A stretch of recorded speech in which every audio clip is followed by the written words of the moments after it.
that I've sourced. Now we're live. What's up, everybody? Hey! What? We're live? We're live. You're live. I'm We're frozen. live. I'm frozen. I'm frozen like a deer in the headlights. You police squatted? That's what I Is always call it. Police yeah, that's squatted. Are we doing horror talk tonight? Reverse police squad. No. This is Indie Comics interviews. Oh. We basically. But I do have the wrong. Simon! Thank you for bringing that up. That's what you're joking to me about. Yeah. Wait, what's Sim doing here? I've had enough streams with Sim today. You can never get enough That's Sim. not my fault. never You get keep following me everywhere, George. I protest, sir. I was here first. Sim gets around, man. He gets around. What's up, Simon? Happy to hear that your hands recovered and that you are back at the drawing board, literally. Yes, and it's fun. I just need to take breaks and massage my hand, but yeah, I'm back in full production. I'm a solid hand, man. Terrific. Anytime, bro. Yeah. Come on down to Texas. So you massage your hand? I guess you're a risk taker. Just dang! Is this thing on? I'm a wrist breaker. Ew. That's crazy. Video game related injuries are terrible, man. They're painful and they're humiliating because it's like you fuck your hand up and you're just like, I fucked my hand up playing video games. No, it's not. Well, you don't tell him you did it playing video games. No, I didn't do it playing video games. I didn't even play. Like, I was planning on having 2 days off to play video games, and that happened before. Oh, okay. No. I was working, but the best way of describing it is like either when you punch it like either a brick wall or punching back and you twist your wrist. But the best way of describing it is remember you know that pain you get in your cab when you wake up in the middle of the night.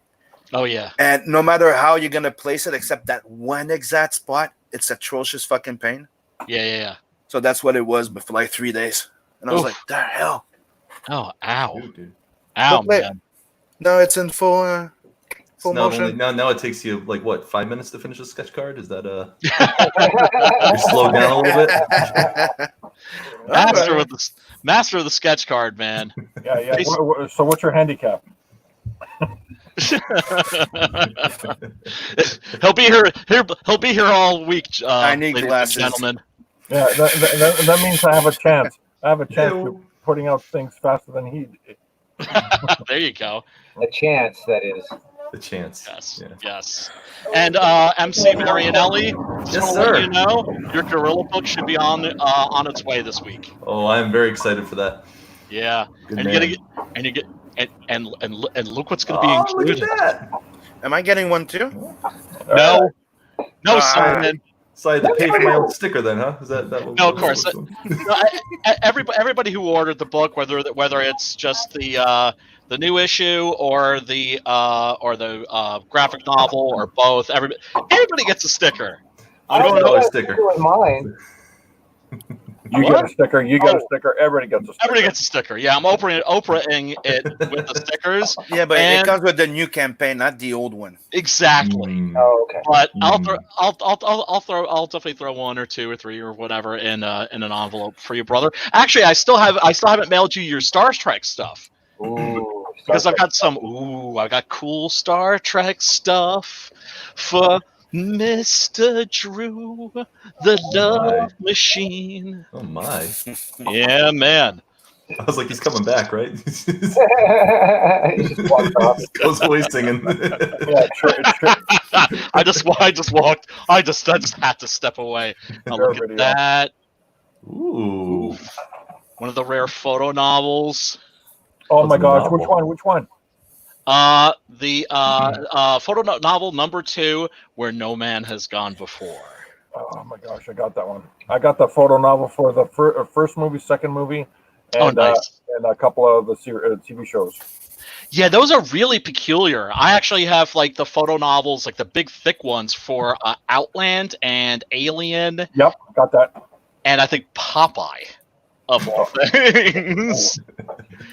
And oh, the blueprints, very nice. Oh man, that right there is that's fucking. So now Drew can build his own enterprise. Oh, don't fap it before he gets it, man. What makes you think I haven't already built my own enterprise? Where do you think I'm broadcasting from? Yeah, exactly. That's the holodeck right behind him. You haven't seen my backyard, man. Oh man, I'd love to have it. That's one of those things. I mean, you've seen people who have like FU money who have built like studios, or not studios, like movie theaters in their homes. And I saw one that looked like the bridge on Star Trek. Saw one that looked like the Batcave. FU money's got to be a great thing. Oh, you know how that happens, right? Yeah. Just don't get married, don't have a girlfriend. Yeah, FU money is stay single money. Yeah. That's right. You're good to go. You're good to go. Oh, big towel all the way, brother. Big towel all the way. So That's what I sort of turned into.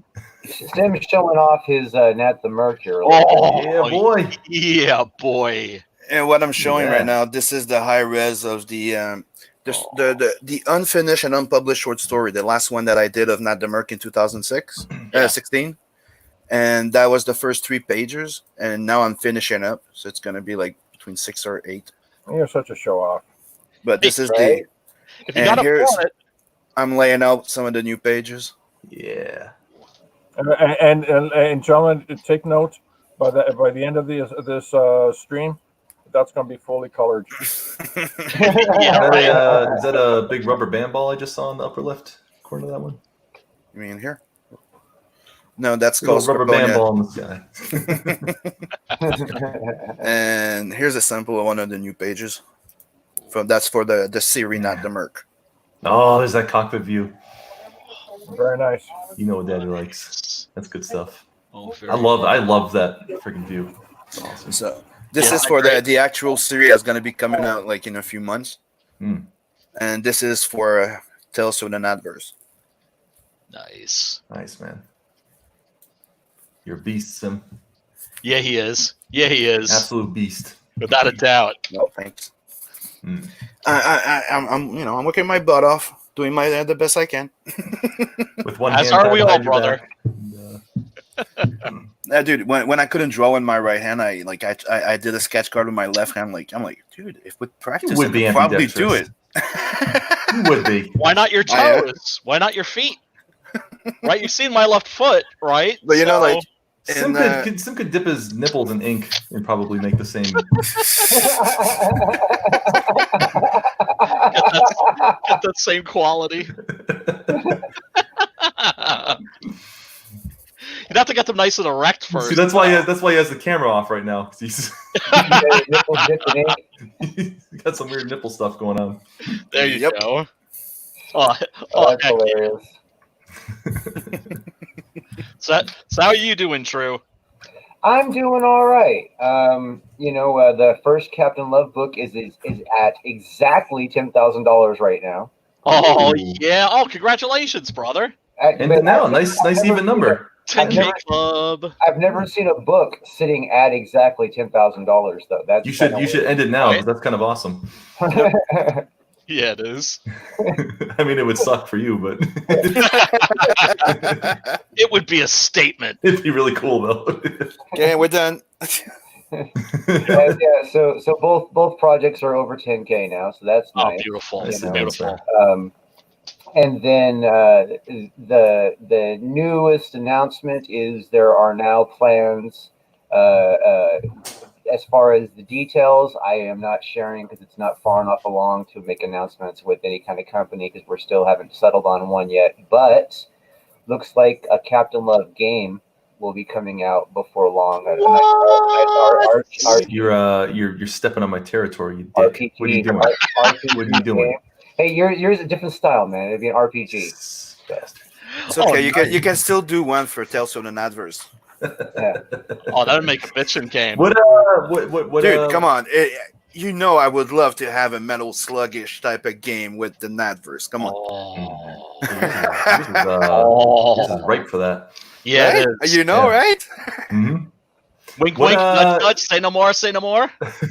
Drew to Vegas. What platform is this bad boy? Can you give me some details? You got to give some details. Come on. I cannot because there will be possibly some change ups on the platform and stuff like that. It's a board game, isn't it? No, it's going to be a video game, and it's going to be an RPG game with a little bit of elements that you got to know. Like, so basically, there'll be like elements of physics in flying. You know what I mean? There'll be like, you have to deal with gravity. You have to deal with the limitations of space flight.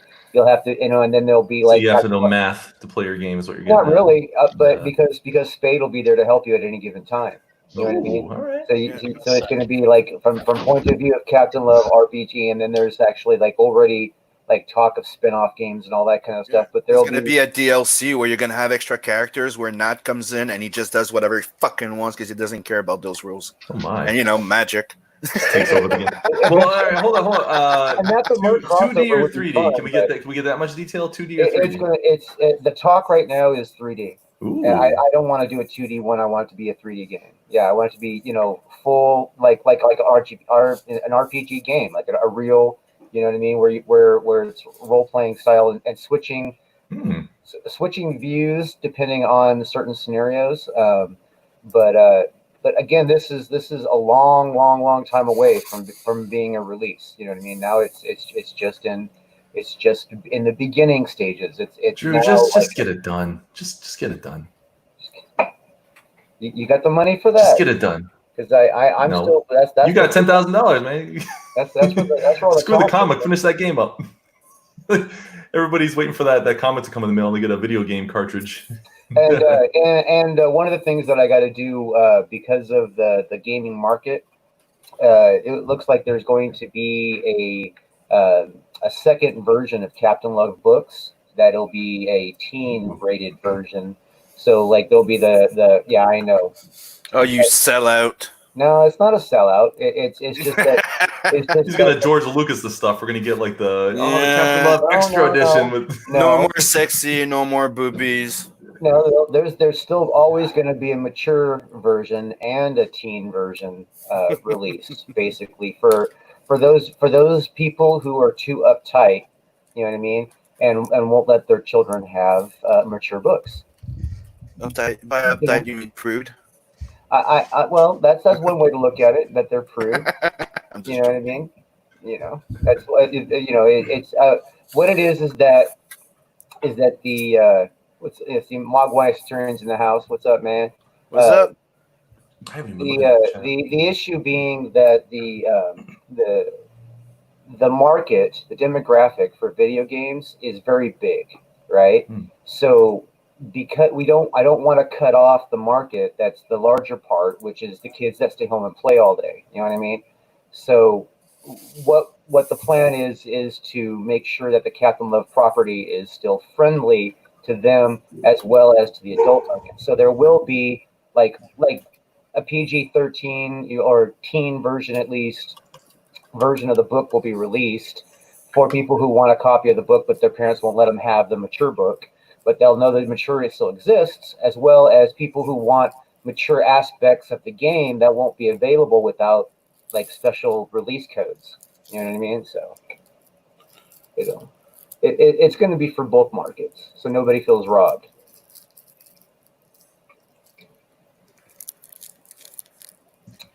Did Brian die? What are we looking at over there on Brian? Sorry about that. My dog was barking at the door. Mailman was here.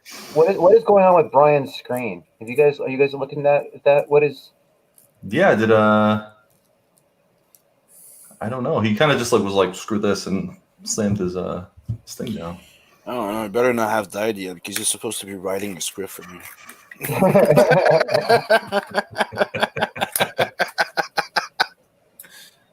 Wait a minute. What script? What? Am I out of the loop? What's he writing for you? He's supposed to be writing for me and Preston. What's he writing? The crossover between Bloodline and Duck Sound. All right. Yeah. Maybe that's what he's doing right now. Maybe he's like, I got to get busy. Yeah. What the heck is at the top of his screen though? What is that? That looks like the bottom of his screen plus the keyboard. Yeah, with like a little USB or You turned it downwards, and it's just facing Modem. it's like his yes. camera just like aimed down or some shit, right? yeah. That's so weird. We're gonna have to make fun of him when he comes back from all that. Yeah, but dude, it's Brian. Right. That's why we love him. It's weird. There is like a stop cam button you can hit. Well, That's exactly what happened. He pressed it. You It just didn't go turn boop. off. yeah, there's totally a way to like just put up an avatar and then mute your stuff. And I then just walk figured away. out how to do the avatar thing last week. You probably inspired him about the weird nipple things. Making you a picture. You're gonna get that script in some weird nipple ink. Yeah. Nipple ink. Nipple ink.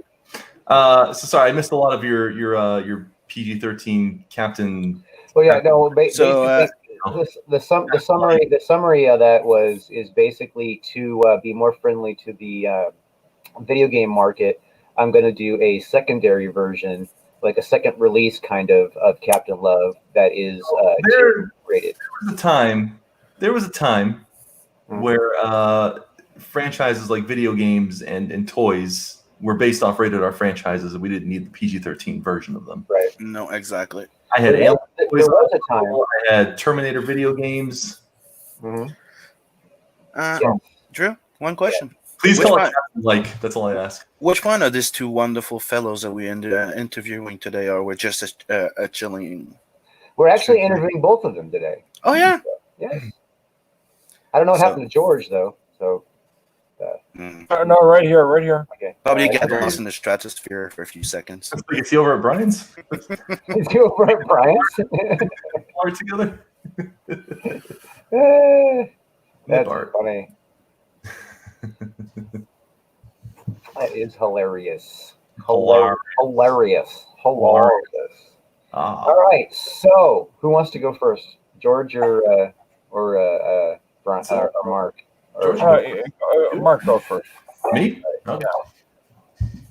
Do it. So, hi Mark, how's it going? Hey guys, what's going on? What's up, man? My name's What's your, Mark Marianelli, 6 a.m. Comics. Is there a project you want to talk about? Oh! What is this? Beat you to the punch, Captain Love. Beat you by a year. Although I have a hunch your game is going to be a lot more polished because my game will probably not come out until after the actual Rise of the Pirate King is finished and that graphic novel comes out. So it's gonna be a long time before it comes out because it takes a long time to develop those games. They're not like you just Sadly, I learned that the excruciatingly hard way. What we are looking at, ladies and gentlemen in the audience, is Starfetch the video game.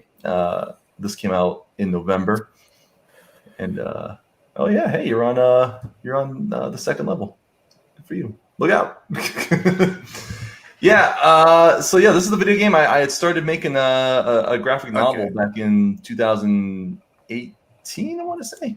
Where can I get that game? Huh? Oh, Apple Arcade. If you get a little Apple Arcade and you have an Apple device, you can play it.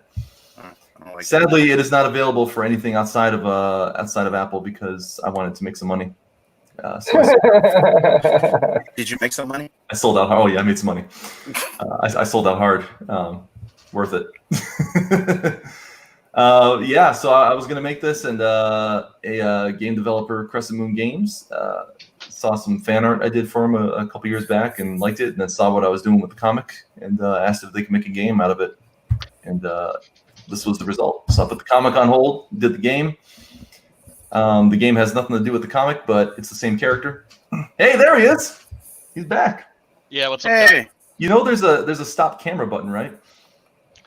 Yeah, I didn't have time to do any of that shit. Mom was going nuts. She's got sundowners, and the sun's going down. So Oh, gotcha. Okay. I just heard her screaming my name. So Yeah, we thought you were doing nipple art. I booked. See, we're looking at Starfetched here. Oh man, dude? I want to play this so bad. When is it coming out? Get an iPhone. Get a Mac. Apple's not getting my money. Apple TV? You got an Apple TV? No, I don't have any Apple products whatsoever. You should correct that. No, we should not. You're screwing me out of like 69 cents right now by not having it. Well, you know what? I'm sitting at that 69 cents until this goes on Steam. That's all I'm saying. I've been sitting on that for the last year. I don't want that. It's going to end up in your pocket eventually. Don't worry about it. Oh man! And the previews that you've been posting, I love when you post your old video game stuff. That's always really cool. All the little character designs, all that stuff. Failed Flash games from 2009. Yeah. I love all that stuff, man. It's great. Yeah, I was trying for a while. I gave up because I don't know anything about code, which I found out the hard way. Oh, I got God. as far as being able to hit some buttons to make them like do this, and that was about as far as I got in that process. Oh God! People are like, oh, you have to like program AI. That's not gonna happen. Yeah, I hear that. Yeah. You do need those skills, and those are very much kind of like left brain skills. And most artists don't have left brain skills. Yeah, I have zero left brain skills. We were really born in the right era because I feel like had I been born in the 60s, I'd be broke. Oh my God! Like web design and graphic design, that just came at like the right time because there was no way I was going to college for any other reason. Right. And the technology is getting better and better and more accessible, where the tools are enabling people with shittier and shittier skill sets like ourselves to do some really cool stuff. Oh, hey, Testify, Mogwai, Centurion, Lothar D, everybody in the chat, hail. Hail. Good to have you. Yeah. We actually have people in the chat this week. Mm-hmm. I submit all my vocabulary and any sentences to Testify. Is that where you were the last 10 minutes? You were sending them a Word document? Quick, I need a response. I think it's so cool that there's so many like indie side-scroller platformers that are out there these days. It's like video games have gotten so advanced, and yet people really still have a hunger and appetite for this for the simplicity of games like this. Yeah, there's like a big retro thing people seem to want. Absolutely. Yeah, but no, all games are like high involvement, like high time involvement right now. It's like every game is pretty much an RPG. I have and no people, time for video games anymore. Yeah, and people miss to be able to casually play a game. Like that's why I like that Vermintide game. Which game? Last shit. Vermintide 2. It's like imagine like a mix of like I don't know, Left 4 Dead, you could say, like type of game. Yeah. Okay, but in the Warhammer the original Warhammer universe. Yeah. So it's a hack and slash. You go in. It's you go from point A to point B, and wave after wave, and try to survive and make it. They got a hack and slash based on the Warhammer universe? Yeah, it's a hack and slash, and you also have long range weapon. It's fucking amazing. Yeah. Yep. The last game I invested any real serious time into was do you remember City of Heroes? Oh my Never God. played. Ate up a large chunk of my life that I'm never going to get back. That was back when I was still single. I was able to play games like that, and right. Yeah, I spent like 3 hours making my character. Like I got the right costume, he's gonna have the right face, and that stuff was that was the last time I like invested in a game. After that, it was I kind of like dick around with like Angry Birds and get used to the screen if you get the game, because it's probably gonna happen a lot just because the game's really buggy. It's not a skill thing. If you can get past the bugs, you'll yeah, I was on the role-playing server, which I think was, I forget the name of it, like Virtue or something like that. And it was so cool because the character generator allowed for a lot of creativity. And it was just fun watching people creating characters and then role-playing those characters and teaming up with people that were all trying to entertain each other. That was also City Heroes, or were you talking about City of Heroes? Yeah, that was half the fun, was just seeing what kind of characters people came up with, and they all acted acted out their characters. And my guy was like a Grim Reaper character. He had Wolverine claws because he didn't have a sickle.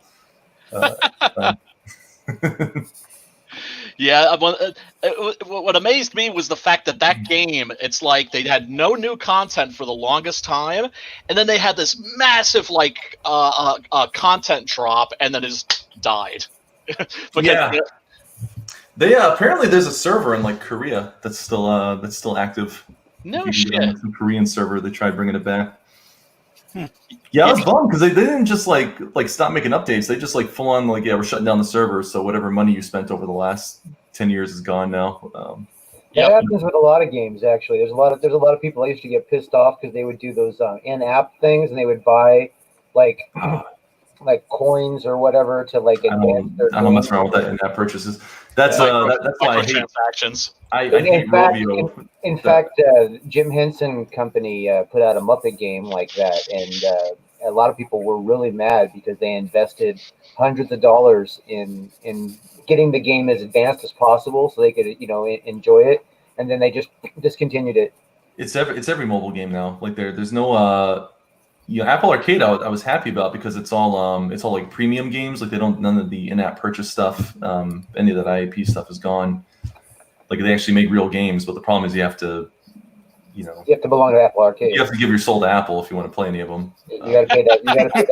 You got to rent the Apple Arcade. Yeah. They got to sign that contract in blood. They technically own my first son. It's fine. I mean, you can make more of those, but that's what firstborns are for, yo. I mean, I got two more. I could probably commit to this. Absolutely. The indie game that I'm playing right now that I absolutely love to bits is called Shaolin versus Wu-Tang. That's old. And it's Shaolin versus Wu-Tang 2, which is still in like its beta stage. Okay. But I had to grab that shit fast, right? I'm not waiting for that thing to come out of the oven. I'm grabbing it while it's still hot, right? You do a double jump, Drew. I'm trying. Sproing.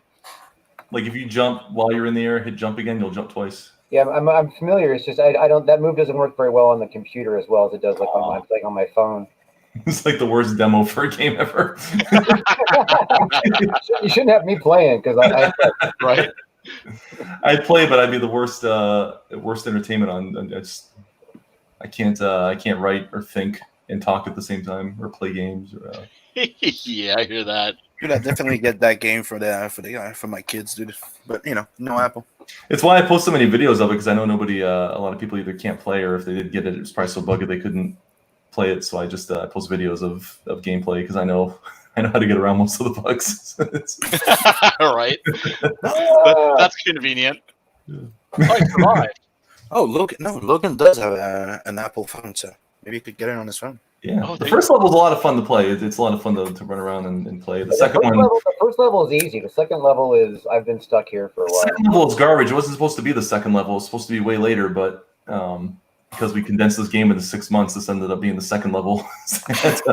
I had to makeshift a story. I had this big story planned out for the whole thing, and as time restraints became worse, I had to kind of fudge the story, and then this planet ended up coming first, and.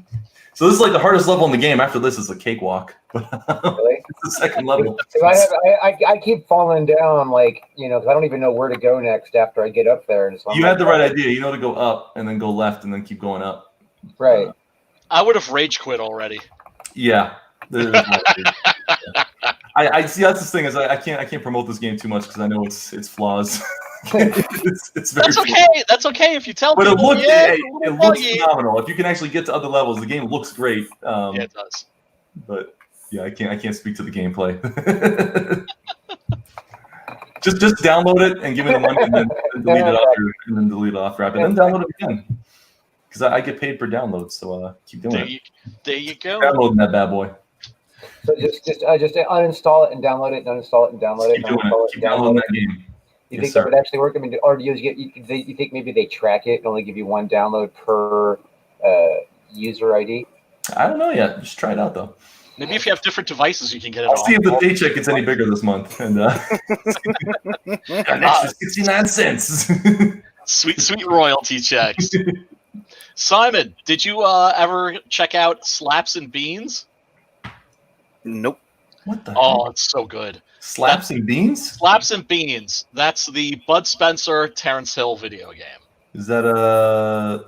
Bud Spencer wants I mean, is that like a flick a bean kind of thing, or is it? No. It's Bud Spencer and Terrence Hill. They were like the biggest movie stars in the world, like during the 70s, everywhere in the world except for the United States. And they did slapstick comedy. And it started with these movies that they were doing in like the early 70s, which were spaghetti westerns. And they did 3 that were like straight spaghetti westerns that were awesome. But then they started doing these comedies, these satires. They Call Me Trinity. Trinity is Still My Name. And that actually killed like the spaghetti western genre. Because after those came out, those were such big hits, people couldn't take like spaghetti western seriously anymore. And then they started doing like other kinds of comedies, different settings, modern period pieces sometimes. And they were like Jackie Chan. Like Jackie Chan was like the biggest movie star in the world for quite some time, everywhere except America. Yeah, you had the big brawler that would just knock almost everybody out with a slap. Well, it was the Bud Spencer sledgehammer blow. Boom. And you had Terrence Hill, that was the smart mouth funny guy. Was that too quick for you? Want to see it again? Drew, I did send you a link, Drew. If you want to just show the, I did a walkthrough on YouTube. You can turn the sound off or just have it going if you want to show. All right, we'll do that. If you want. Oh man! Like, you really suck. You're making my game look bad, Drew. Like you're helping me sell the copies here, buddy. Oh man! Let me show you how it's done, and then. Have you guys seen the Xenotype game? Where'd you, Hey, did you send it? Xenotype, yeah. It looks like Ninja Gaiden. What's that? Where'd you send the link? You put it in the private chat here? Oh, Yeah, private chat. Yeah. All right. Just keep the sound off because you don't want to hear me being like, "Hi guys, Strange 6 AM Comics." And Hi guys. I came up with the idea for this in 2012. No one needs that. Everybody wants that. Everybody wants to hear me fumbling over my. This is a video game I did. You guys like video games? Yeah, but the video game is also the theme of the comic that you're going to be working on there. Mm-hmm. Right? Well, in theory, the comics, the plot is. No, the comic's more of a prequel. So this would be the further adventures of our. If I ever finish this one, get it funded and fulfilled, and then work on a second one, this game would probably be the kind of the plot of the second one, but I most likely would change it a lot. Interesting. Was that a slime monster that we just saw before? Mm-hmm. That was my favorite thing in the game. Yeah. Because I was like, that thing looked cool. It's the bone slug. It's a slug that spits bones. So it like devours critters or people or whatever, and then it spits the bones at people. Yeah, pretty much. Like it's the idea is that it's got all its victims are stored inside of its gelatinous body, and it spits them out at you. Oh, that's so funny. That's a great idea. See, that's a fresh take on the gelatinous cube or the blob or something. Yeah, you see this, Drew? Yeah. This is where you just work. Right. I didn't make it. Yeah, I know. That's the only reason you can get that far is because I made the game, so I know. I'm not really good at these kinds of games. These Donkey Kong style, games. You know what I mean? I was when I was like 9, but I wasn't even then. I was good at like Space Invaders and Asteroids. Asteroids. Oh, Asteroids. I kicked ass. And Defender. Defender. Those games I was real good at, but I could play Contra if I have the Konami code and I got those 30 lives. Even then, I'm down to like life 1 by the time I get to the end of it because I just suck at video games. But like even the Bruce Lee game on the Commodore 64, which was kind of like this kind of setup, but it had like fighting. Like I was much better at that game even.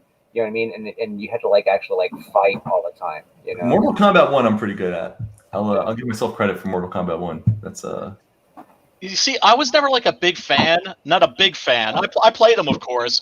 I was never a big fan of the Mortal Kombat, Street Fighter style fighting games. What I love about Shaolin versus Wu-Tang and Shaolin versus Wu-Tang 2 is the fact that you get to play all of these great martial arts movie heroes, and the way they get around it is they don't use their names. All right. So they're named after their martial arts style, right? So Jeet Kune Do is Bruce Lee.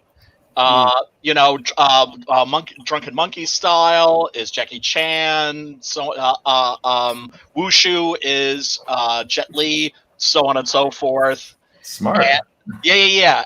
But I mean, you look at the characters, and it's like, oh, that's Donnie Yen, that's Cynthia Rothrock, that's Jean-Claude Van Damme. And what's really cool is that it's intuitive in terms of like the blocking, which is something that always bothered me about the games. Is I always found blocking wasn't. In other words, they're button mashers. You actually can use like some strategy, and all of the moves that they do are authentic to the martial art. So if it's like Hung Gar, they're doing Hung Gar moves. If it's like karate, they're doing karate moves. It's so cool. Oh yeah, Sonny Chiba. You get to play Sonny Chiba, Street Fighter in that. Oh, so much fun. And it's an indie game. And that was Mortal Kombat was supposed to be a Jean-Claude Van Damme game, and they really couldn't get the rights or something. And so Johnny Cage is meant to be Jean-Claude Van Damme. Oh shit! Wow. Yeah, it was meant to be like a tournament, like Jean-Claude Van Damme at a tournament or something, and oh wow, they obviously couldn't get him to sign on or something, and so they made Mortal Kombat. And well, he fucked up. Yeah, clearly the better choice was Mortal Kombat. Right. And we all know the Predator thing didn't work for them. Yeah, sure didn't. Bad choices. Do you know why they fired him on that? Because he wouldn't stop complaining. Mm-hmm. Really? Yeah, he wouldn't stop complaining. So the guy who eventually played the part, Kevin Peter Hall, may he rest in peace, was this big fucking 7 foot tall dude, and evidently, it's like if you're gonna have somebody that's gonna be sweating away in a costume, you want to make sure that person's a trooper and isn't gonna be bitching. Van Damme would have done great in modern day entertainment because these people make their careers off complaining about dumb stuff. Yeah, so no shit. Would have been a great. Right. Woke Predator. Oh man. He made a really good movie. I don't know if you've seen it. It's called JCVD. Oh, I didn't see that one. I know about it though. It's awesome. It's awesome. If it had been in English, that would have been like his big comeback movie. It would have been like The Wrestler for Mickey Rourke. It's so good. It's like the plot is great because he's in Belgium, because of course he's the muscles from Brussels. And he's going through he's having the worst day of his life. He's shooting a movie. The director could care less. He's on his mobile phone, whatever, and no passion whatsoever. So it's just a shit movie that he's making, direct to video crap. And he's in a custody battle with his wife, over the kids, and he's. The lawyer calls him up and is like, "Hey man, I'm going to need some more money." He's like, "Okay." He goes to the bank, but the bank is being robbed, and the bank robbers see Jean-Claude Van Damme come in. They're like, "It's Jean-Claude Van Damme," and they take him hostage and they push him up against the window and make it look like he's the one that's robbing the bank. So people are like, Jean-Claude Van Damme's robbing the bank. Oh, I remember that. I remember that movie. Yes. Oh. The most recent movie he did that I really enjoyed was they did a Universal Soldier sequel. It's called Regeneration, I think. And they brought Dolph Lundgren back, and the movie was freaking amazing. It had I think Dave Bautista was in it, one of those guys. Yeah, it was. Yeah, one of the mixed martial arts dudes. Yeah. The one that they did after that. I haven't seen that one. Yeah, I know that.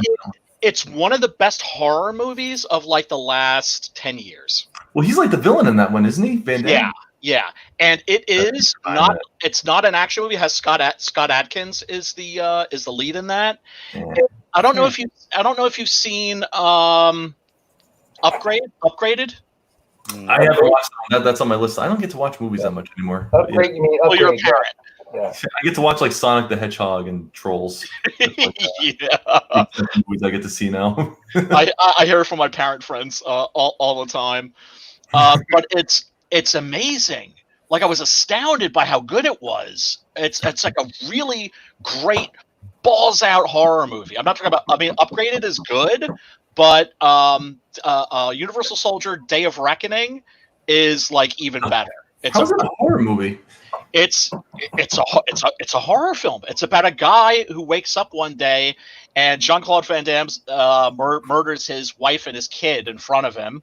This is like every '90s action film, but yeah, but this is different. This is very different because it gets into I don't want to like drop any major spoilers, but it gets into the nature of identity, the nature of memory, whether it's reliable or not. Are you who you think you are? And this is like a character kind of like Arnold in Total Recall. He doesn't know that he knows that he knows how to fight. He just turns out like, oh, I'm like a master killer. And it has the tone of a horror film too. It's directed by John Hyams, who's Peter Hyams' son. And Peter Hyams, who did Outland and Bullet, and which has that legendary car chase with Steve McQueen. He co-directed Universal Soldier: Reckoning with his son, and then his son just did Day of Reckoning, and that's fucking amazing. Shoot. It's only because they made Van Damme the bad guy that bothered me. I'm like, man, I just watched like 5 movies of him being the good guy. Like he's gonna be the bad guy now. The heel turn in the 5th heel movie. Turn. And Dolph is in there too, and it gives actually a really good performance in that. And you're kind of like, damn, how do they keep bringing him back? In the first one, they threw him into like a wood chipper, like a thresher. I mean, what was the plot? They never explained it in Regeneration. They're just randomly like Van Damme and Dolph were back. Like it was just here they are. But you didn't question it. You just got to see Van Damme and Dolph again fighting each other. It was like, okay, I'm down with it. Like, almost definitely. Yeah. Without a doubt.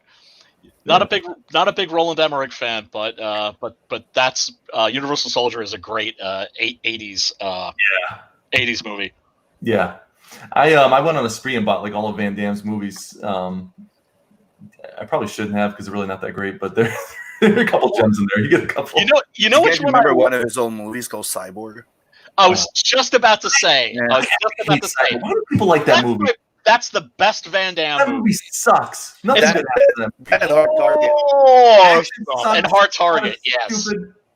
What is it like? Oh, I'm a robot. And they crucify him in the desert one day, and he like eats a crow or something. Or I don't even remember. My favorite Van Damme movie is the one where he starts out as the kid, you know what I mean, and then ends up as the old man. What the hell is the name of that movie? He doesn't start as a kid, but he. I mean, it's Life. Wait, what is this? No, fuck. It's he's all his life. I have to look up. You guys go ahead and keep talking. I gotta fucking search it now. By the way, Brian, I know I'm the minority in that discussion. I'm the only one that doesn't like Cyborg on the whole planet. It's understandable though, because I didn't like it the first time I saw it either. And the director Albert Pune is very, very strange. He's a very, very odd man because he makes these really terrible, terrible movies, but then every now and then he somehow by accident makes like a kick-ass one. But they're trashy. They're trashy good. Like The Sword and the Sorcerer with the legendary Wolverine sword, the three-bladed sword, the James Bond sword that fires like 2 of the blades. That's a really fun movie. But Cyborg, oh man, that's I love that. You know what director? What really upsets me is Paul W.S. Anderson. It ticks me off because his early movies were like, he made Soldier. He did awesome. I mean, Mortal Kombat. He wins for that one. He Event Horizon. Yep, it's like one of the best movies ever made. I love it. And then he ends up doing like the Resident Evil movies. Which are horrendous, Especially the sequels are just, oh man. Like my ex-girlfriend really liked them, so like she'd want to go to let's go see that. And I'd be like, okay. I like the third one, the one in the desert. Yeah, Johnny Cage. the Mad Max with zombies. Yeah. Probably just because Johnny Cage was in it. And also, he didn't direct that. That's actually directed by the guy who did Highlander. Why am I spazzing on his name? He did Highlander. He did Razorback. He did. It's gonna come to me in a half. I don't know who directed that movie, but yeah.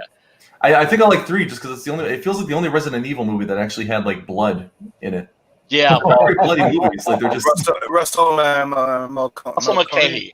Russell McKay. Yep. That's the guy that did Highlander. Yeah. He started out his career directing Duran Duran music videos. Oh shoot. Yeah. I explained so much the second movie. Oh God. What, Simon? You didn't like Highlander 2: The Quickening? I liked it. I just think he explains it so much. I didn't even think it does look like a Duran Duran type of clip. The colors. It does. Yeah, I didn't even think Highlander 1 was really that good. I like the premise, but what? How dare you, sir? Come on. No, I kind of felt that way the first time I saw it when I saw it in its theatrical release. I was like, oh, that's all right. But it's one of those movies that I have. It's one of the like. I think maybe like 7 or 8 movies that I own in every format, except like 8-track. You know what I mean? I had it a VHS, DVD. The first DVD release was horrendous, so I got like the special edition, Queen edition DVD, which came in a metal slipcase, which is actually rusting, if I'm not mistaken. Let me check that shit out. We lost him again. Yep, I'm gone. Yeah, finish that nipple painting. This is ADD at work.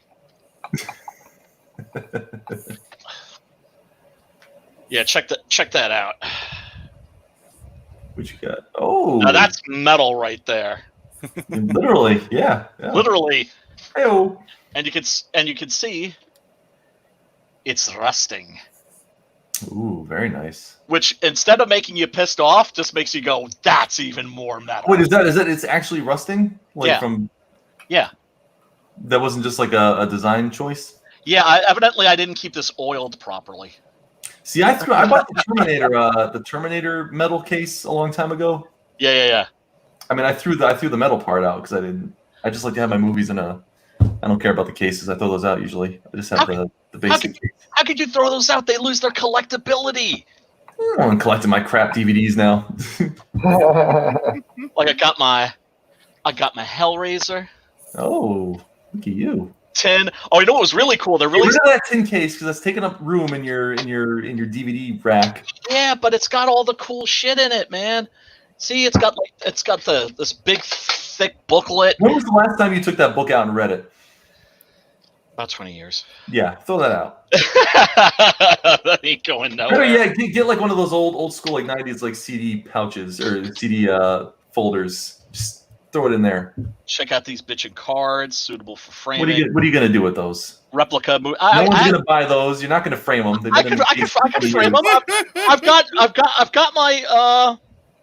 got my King Kong framed. You know, what he's trying to say is get rid of them. He wants to buy them. I'll tell you what, we're doing shit on eBay. I'll tell you what, we're doing backer bingo this Sunday in theory, unless Drew wants to go on. In theory. See that? Yeah, go ahead. What is the point of that? What are you gonna do? Look, see. Do you ever just pause and look at that? That shit's framed. Yeah, absolutely. Yeah, I could frame all kinds of King crap. Kong tin, my King Kong tin. This thing right here. What does George have up here? I got that shit. I got this shit hanging up in my bathroom too. Well, that's your business. Yeah, well, you know, gotta look at something when you're. Look, we got backer bingo coming up this Sunday. Why don't you sell some of that garbage you have in all those tin cans you have in your back there? Well, that wouldn't be selling it. It would be a donation. Give it away. Well, what is this, George? What do you got here? Is this gameplay? What do you got going on? Yeah, this is gameplay. This is the Unity engine. It comes with templates. Yeah. That you can launch off of and modify. You already made Captain Love. And this It's is the done. first. That's what I'm wondering. It's like you already fucking made part of it. Like over, because when we were talking about George here, I was like, you know, he might have like made a video game in the last 10 minutes. Yeah, while we're Right? sim Right? video game. No shit. All right, so you got ready-made templates, Look at and that. well, Is this a ready-made template or is this something you did? Well, he said it's a ready-made template. So is it kind of like you know, there's a RPG Maker, which is a game that lets you make your own RPG. Like there was one that was made out of it was a Columbine massacre game, right? And yeah, but here's the thing: it's Oh my like God. you You really sympathize with the hero in this one. It's a shooter. Well, actually, you know what? I played it, and I was thinking, you know, it was like maybe like a sick joke or something, and it wasn't. It was actually like a work. It was actually like a work of art, and it was actually really grim and interesting. So, yeah, which if I didn't know like Brian, this would like be totally tripping me out, and I'd probably like be serious cringe. But I know. Is he about to promote The Last of Us 2? Really, I think you're really gonna like Abby. I think over time you're gonna really sympathize. If you're woke enough, if you're woke enough. If you're woke enough. Brian woke up. Yeah, well, you know, I didn't play the first one, so I don't have any emotional investment. I never played any of those because I don't have time to play. I love The Last of Us, the first one. And I've heard it's great. The problem with video games these days is that they feel like interactive movies rather than games. Yeah, you don't play games anymore. You just kind of but games like that are fun. It's just not every fucking game. Yes. I'll tell you what game maker I have program I have currently. It's called Inform, and it helps you make a text adventure game. Oh wow! Oh, like the really old school ones. Yeah, I do plan on making one of those. That's I think that'd be a lot of fun. That's probably the only thing I can actually program because you just put in questions. There you go. But like I said, thank goodness the technology is getting better and better. Stuff's getting easier and easier to use, more and more user friendly. You know, I mean, my God, I remember my cousin from Germany. It was like really into computers and coding and all that stuff, and I remember DOS and what a hassle that was to use. See, Colin. Oh man. Yeah. Drew, share this. Yeah. This is another template. Shoot, that just comes with it. Yeah, it comes with it. I mean, just look at it. All right. Yeah. So I modified this template. The track you originally was just a circle. Yeah. Right. So I'm gonna play one round. So you can see what. Interesting. Oh, please tell me it's Joe King running around a. He is blue. Awesome. He is blue. Yeah, we're halfway in it. Yeah, insert the 80s motivational song of your choice. Yes. Yeah, I'll tell you, this kind of game would come out now and it would have like all kinds of like awesome synthwave stuff. It's amazing. It also comes with music too, but you can't hear it. So this is something that will enable you to like play like to create your own like Mario Kart style game. Yeah, you're looking at it. That's awesome. Do you have are you making a Joe King game? Is that Yes, I am. Hell yeah. Hell yeah. Awesome. Nice. Awesome. And you know what's gonna be great? It's gonna be a work of art.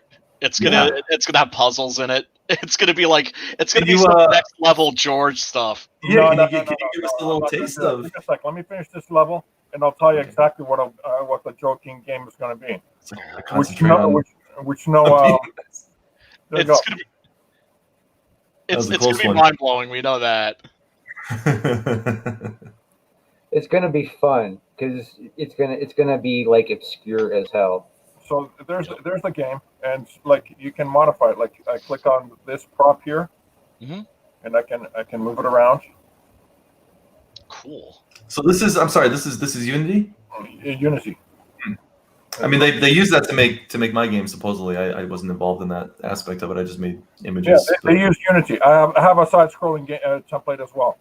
Nice. Oh wow. So this is a program that you can make. Oh, so the templates you load into the program, and so there's a template for like a Mario Kart game, or there's a template for like a first-person shooter. The basic, then you can alter everything. You can build from scratch, or they give you a first-person shooter. You can get a side-scrolling game or a kart game, and then you can modify off of that as your base. Oh my god! I just now peeked at the chat. I know Zaid Comics is in there. What's up, buddy? Hey, what's up, Phil? What's going on, man? He says I have all the insider knowledge of Check out Mortal Lost Kombat. Pages. Yeah, everybody check out Lost Pages. That's a freaking great looking book. Yeah, my I'm starting to work on the Vane short story soon. Yeah, and they got to a certain point, so Sim is actually contributing to it now. Oh, no way. What are you doing, Sim? Are you doing the piano thing? The piano girl, whatever? No, I'm doing a Demon Hunter from Hell called Vane. No way. That's awesome. Yeah. So I didn't know they hit another stretch goal. They hit another one? They passed the 17K. Now they're heading for the Hell 20K. yeah! And if they pass the 20K, it's Kyung Lee that's joining in for a 4-page story. Awesome. If there's anybody in Comicsgate to root for, it's the Zaid brothers. That in Yeah, town, they're man. great. Yeah, they're awesome. Yeah, $17,231, 268 backers. So regarding the Joe King game, I designed and programmed games in the mid 90s, with Macromedia Director, and I also. So what I'm doing is I'm going through the code, the old code that I had actually saved as a text file, and I'm repurposing it because the AI that I designed in that game was completely random. It was intelligent, but it was random. So it's impossible to play the same game twice. Nice.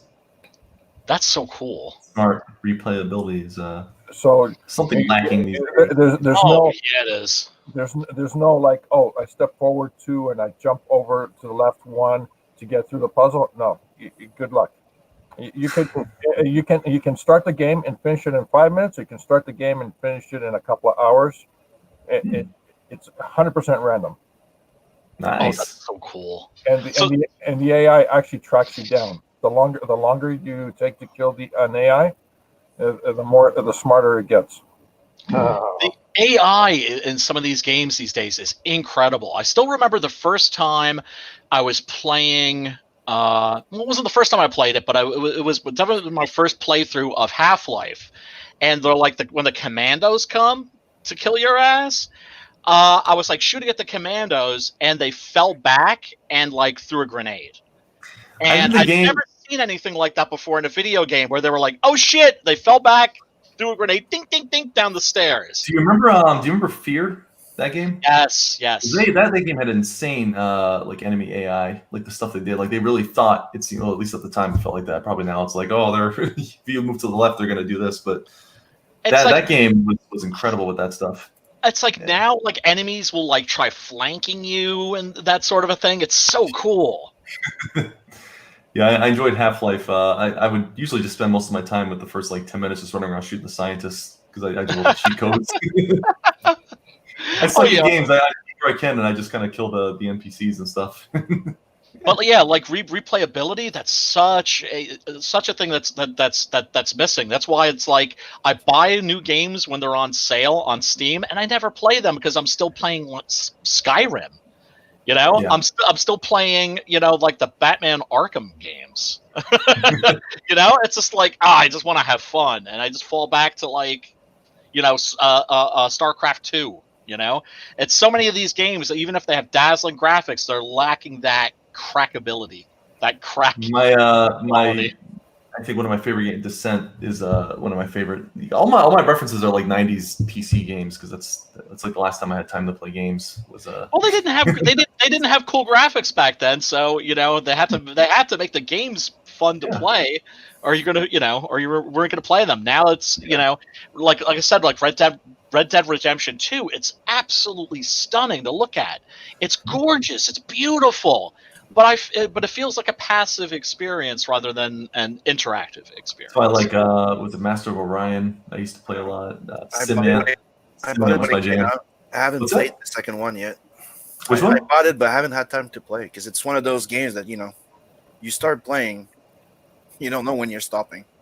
Yeah. Is that yeah. Red Dead? Is that what we're talking Yeah, about? Red Dead Revolver. Like I remember playing the first one.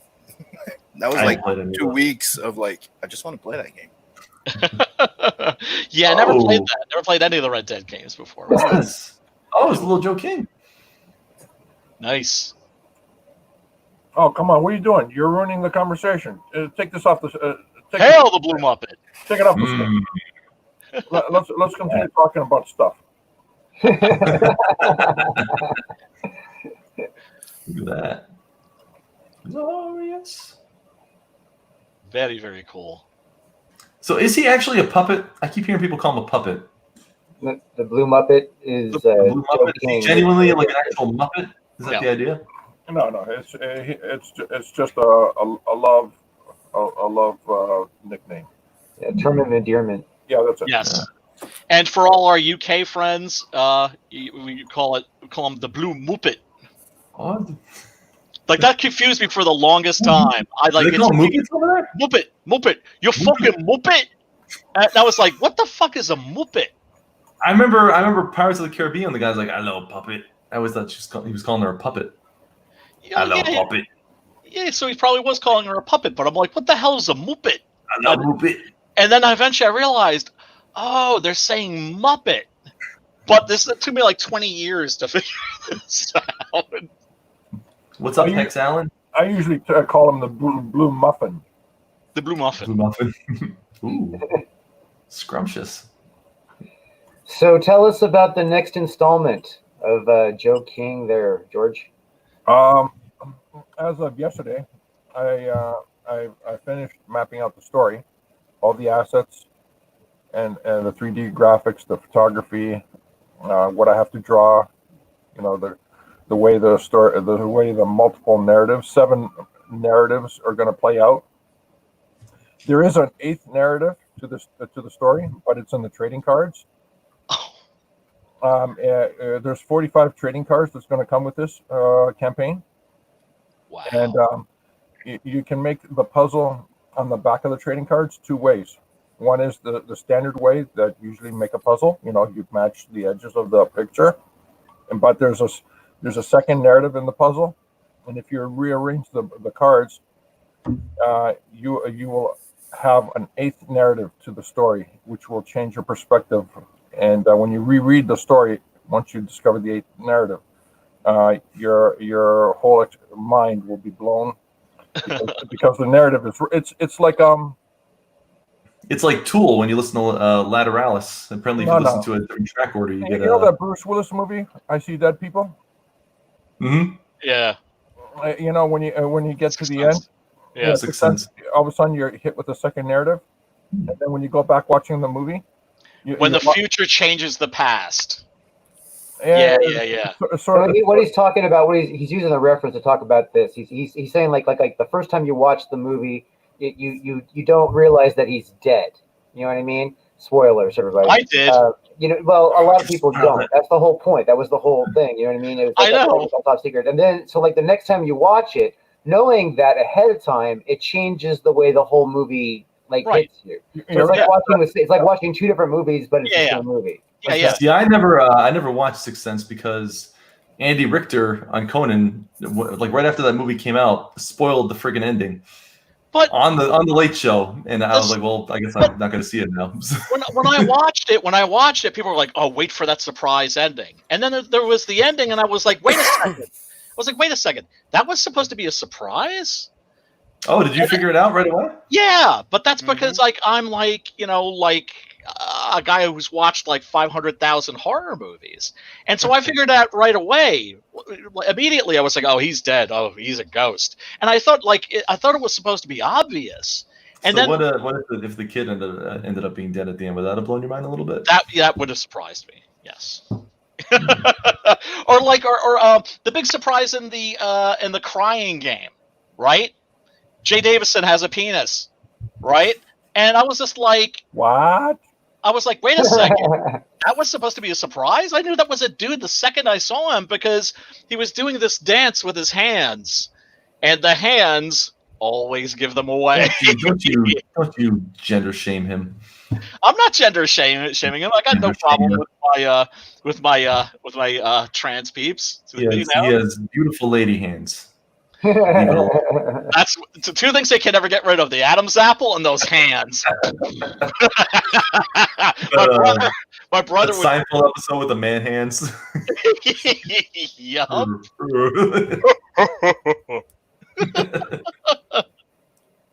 Oh man.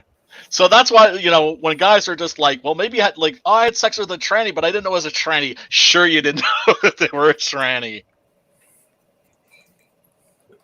Unless it's a glory hole, of course, in which case, well, you don't know who's on the other side. So, is it weirder if they say they did know, or is it weirder if they say they did know? Yeah, I knew. That's a coin toss, right? That's a coin toss right there. Well, it's like one of the things I love about America is here we have these anti-gay Republican senators, like these guys that will, say horrible things about gay people, and then they get busted in a gay club. And I just remember this one guy's excuse was, I was using the bathroom. Well, look, you gotta go. I don't see what the issue is. Yeah, well, I was just like, dude, why discriminate in the bathroom? Against the gay club bathroom. He was using the glory hole in the men's bathroom. That's the part he left. You gotta see what's on the other side. It's all good. It's the whole point, right? I don't make any judgments. Mystery of it, the danger and the mystery of it. It's like playing Russian roulette, right? Yeah. With your penis. In a gay club? How Russian roulette is that? Hey, you can't say it's not ballsy. Yeah. Ballsy. George, this looks great, man. Those are. Oh yeah. I love that Enterprise. I'm sorry. What is it actually called in the book? I don't want to. Lady Star. Lady Star. I love that. It's very cool. Colors on that, all that is gorgeous. I figured out its actual size. You know what? Just for giggles. Hey, Drew's flying around in it right now. Yeah. I'm gonna load it up. So that I can share the 3D model so you guys can see. Badass. So you can see the level of engineering that it takes to. It's not just design on a page and 3D modeling. There's actually engineering involved to make it work as what is it? Snap-on magnetic or snap together magnetic locks. I apologize for that, Delta. Oh, what's up, Delta? All in good fun. And Hexalin. Hail everybody in the chat.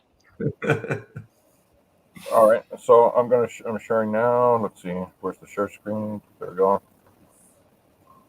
And sharing. What you're seeing here, everyone, is, let me just change the ratio so you can see. What you're seeing is the ship. The cubes represent 1 inch cube. Uh-huh. So this baby is 18 inches by 9 inches and by 7 inches. 1, 2, 3, 4, 5, 6, 7. Oh, 8. 7.5. 7 and a smidgen. Oh, a smidgen. Yeah, so this is going to come in multiple pieces. Like this is a piece. Jeez, dude. Piece. When you highlight those, it looks like a Flight of the Navigator when they're looking at all the computer blueprints of the ship. Right. Yeah, this is a piece right here. This is a piece, and this is of course a piece. Bitchin'. Oh, of course. I forgot the underbelly is also a piece. Oh, so all these pieces will magnetically lock to each other. Example is here where this piece here will come. There's these are the 2 keys that will fit inside here. Oh man! And these keys will actually be buried inside the print. This is all 3D printed, mind you. So what happens is when you slide this piece over, the magnets will will actually lock here. But if you push a little further, they'll snap into this position. Look at that. Damn. Jeez, dude. So it'll go like that. Boom. And this is just standard. I'll just highlight this here. And this piece will come in and just snap right there, because the two red the red spheres, or sorry, the red pucks represent the magnets. Mm-hmm. So it will just come in like that, just like that. Wow. Lock in place. And you can't make a mistake, because each peg system will have a unique shape. So this one will just come down like that. But for this to happen, you have to drop this one down first, and then you drop this one down next. Wow. For the ship itself, it will actually come down like that onto it. So are you going to have like assembly instructions in a video, or like on paper or something, or is it figured out on your own kind of thing? It's going to be on video. It's going to be, the assembly instruction will be a YouTube video, just like the Joe King figurine, which is on YouTube. If you like to go see it after this short person. Oh, by the way, these pieces here represent the lights of the ship. There you go. There's so I was thinking, some people would want to paint these, so I'm actually breaking apart a lot of little things of the ship that would make it easier for people who want to paint the ship, much more easier. And the lights are one of the unique aspects of the ship that will come in different pieces. Each light will have its own unique peg identifier, so you can't make a mistake having this peg here and that light here. They won't work. They won't work. If you take that ring off the engines, does Star Trek officially get to sue you? Is that See, that's just it, right? This whole book is a satire on everything about science fiction, Star Trek, Doctor Who. Hitchhiker's Guide to the Galaxy, everything. Right. But the warp ring is something I designed a while back, long before NASA actually came out with their concept, their warp ship concept that they showed off in 2013, and their concept is you got to have a warp ring. That's the only way they can. Their mathematics of this moment in time and space in human history is that you have to have a warp ring for warp travel. The reason why is because the two engines opposite of each other have to be exactly distanced, and if you run that much energy, they're gonna want to separate, and they'll create their own gravity. There's a lot of stuff like that involved, but the warp ring is because of the stability factor more than anything. Yeah, and in the book, the warp rings very, very important in the technology. And this ship it's not big. This is like the size of 3 Winnebagos. This what do you call it, windshield. One of the pieces you can. I'm thinking of actually doing this is one of the windows you can actually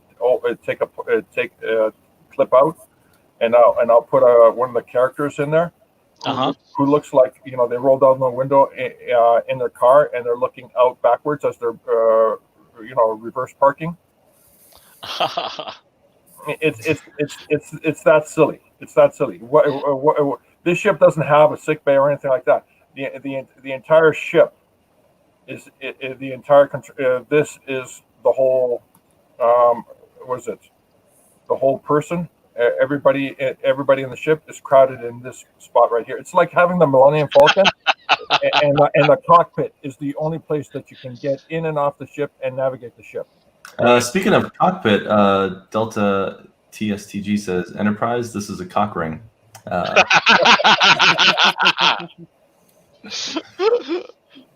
And I'm sorry, I got really distracted by the chat. Somebody wrote, "The eraser of penis has come to liberate y'all from your dicks once again." Yeah, he's a regular. And the Thanos snapped my willy out of existence. That has no effect on me. I already had my kids. I'm done. Yeah. Go ahead and get rid of it. I'm not using that anymore. The cute thing about this is that in the first ship, the first ship was inspired by the old. Anyone remember the big pen that had 4 to 6 colors that you would just? Yeah. Yep. That's what the the first Lady Star looked like in the first book, and then I showed this off in the first book, but it wasn't featured as much as the big pen Lady Star, the big inspired, right? In the second book, I'm gonna go all Blues Brothers on this ship. So by the end of the story, trust me, even if I'm telling you right now what I'm doing, you're never gonna figure it out. But a lot of people say, Wait, I'm sorry. Erase liberate you from your dicks once again. Did it happen once already? So he's back once again. We grow back? Yes. I didn't even know it was gone. That's how. So what I'm going to be doing with as it's going throughout the entire story, like the Blues Brothers car, it starts to come apart as your journey as they journey to their goal. This is it's gonna be the same thing. Why? Because the gag of the story is Joe just ordered a pizza. It's going to be 120 minutes before the pizza gets delivered. In that time, he has to save the Earth, which got transported to the other side of the universe in the path of a supernova. So that's 120 pages. Each page represents a minute. So wherever you are in the book, if you're on page 57, that is minute 57 of the story in real time. And I'm gonna be reading the story out loud to know that each page actually hits 1 minute mark. Oh my God! And what's the story like? Well, it's like the Wrath of Khan meets the Blues Brothers. That sounds great. That's the gag of the story. I'm telling you all this ahead of time because there's no way you'll get the 7 or plus the 8 hidden narrative out of this whole thing. But I can tell you the structure of the story and why I'm saying this now, because yesterday I actually like I said, I did the inventory and everything. Yeah, and I want to up my game in Comicsgate because everyone's doing such terrific work, and I'm thinking, how can I do better? Right. What can I do to produce better stuff? So I before I jump to other things, I'll just bring this up. Let's see. This. Don't say. And that's a great attitude to have. While he's saying that, bags and boards just arrived. Oh yeah. Very nice. And Drew gets that shit out to you fast, yo. You're getting your book. If you order a book from him, you're getting that in like 3 days. I mean, I don't know what it's like with the pandemic now. Do you find, Drew, that people still get your books like pretty fast right now? As far as I know, there's always an issue. I mean, like nothing's perfect. Hey Shay, welcome. Shay. Hi guys. Welcome and bienvenue. Welcome. So there's the trading card, but there's the 4 figurines, 3 to 4 inches tall. You'll be able to get these as add-ons. Bitchin'. I'm right now designing the system where you can. Well, they're going to be posable. They're definitely going to be posable. Oh, that's great. You'll be able to rotate the head. You'll be able to rotate the arms and possibly the legs, as long as they can stand on their own. I will do the legs as well. But here's the gag. Because I'm doing the magnetic lock system on the spaceship, the Lady Star, I'm going to do the same thing with these guys, so you can actually interchange their heads or arms. Oh my God. Wow. So you can Frankenstein your own character. Oh man, and Shay loves herself some swag, and this is cool swag. And this is going to be affordable. This is going to be very, very affordable as an add-on. it will be the same price competitiveness as the big guys when they put out something like for 10, 15, $20. Mm-hmm. I'm going to be hitting those numbers. I'm not sure yet what number I'm going to be sitting on, but it's between 10 and $20. Oh wow! And the people who join the email list will have a discount of 33% at minimum on all the add-ons. Are you familiar with George? Hello. Hi. I have a question. Oh my gosh, it's Shay. Yeah, it is Shay. I left to refill my beverage and I came back and somebody mutilated my Yeah. speech. What happened to you? Look, I had to fight to get over here. Okay, I had to run in with the Shanu. I got away. You can click the link. Here I am. For your figurines, are their hands gonna turn? Because I really want to be able to put their arms up and make them high five. Oh yeah. Yeah. The hands are going to be rotatable. Oh wow. Yes. Now I just want to buy them so they can put a hand up and high five each other. It'll be like this. Give me a sec. Let me just do this real quick. I'll just change the orientation.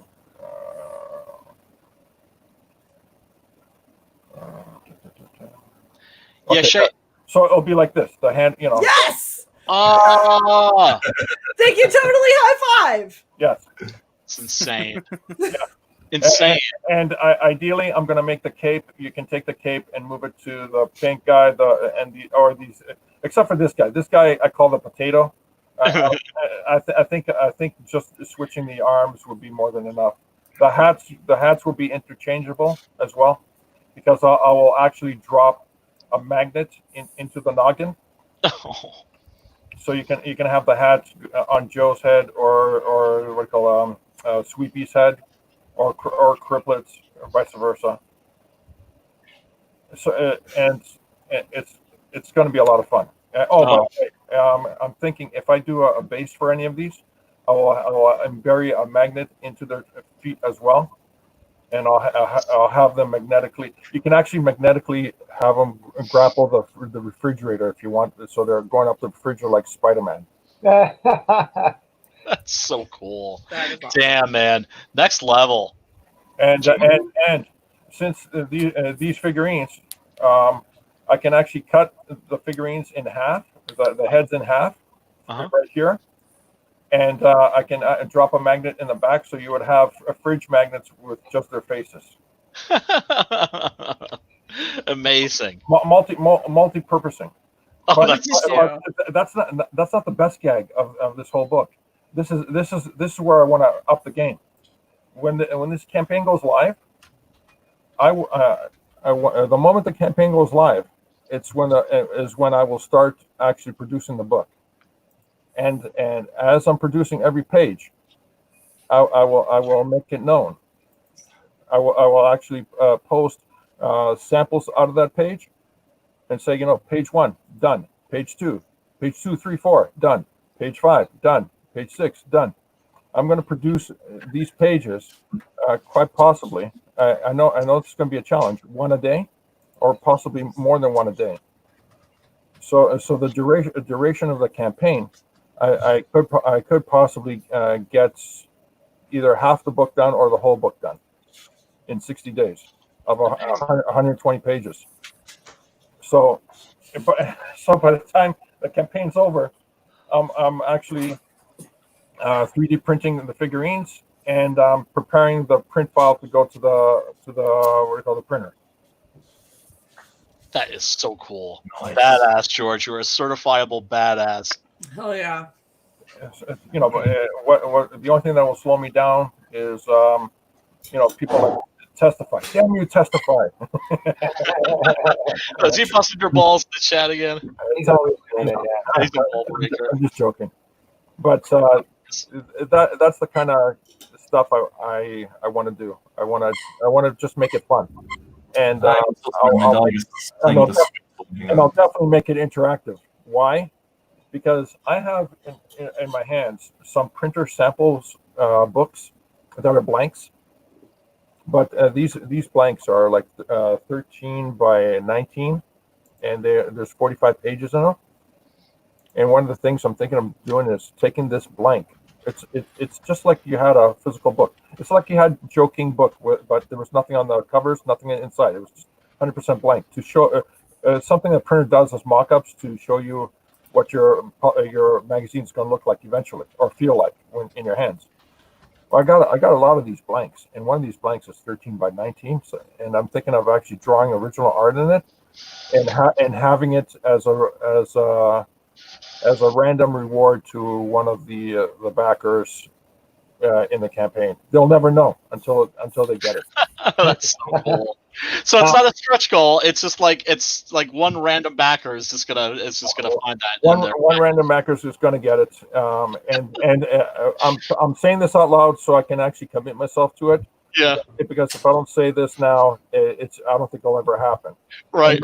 And the other thing I'm going to do is that the trading cards that I've done, the puzzle trading cards that I've done, I'm going to be offering them as add-ons, but they're going to be free add-ons. You choose the cards that you want, and instead of me forcing the cards on you, I will definitely force the 45 cards that I have for the campaign.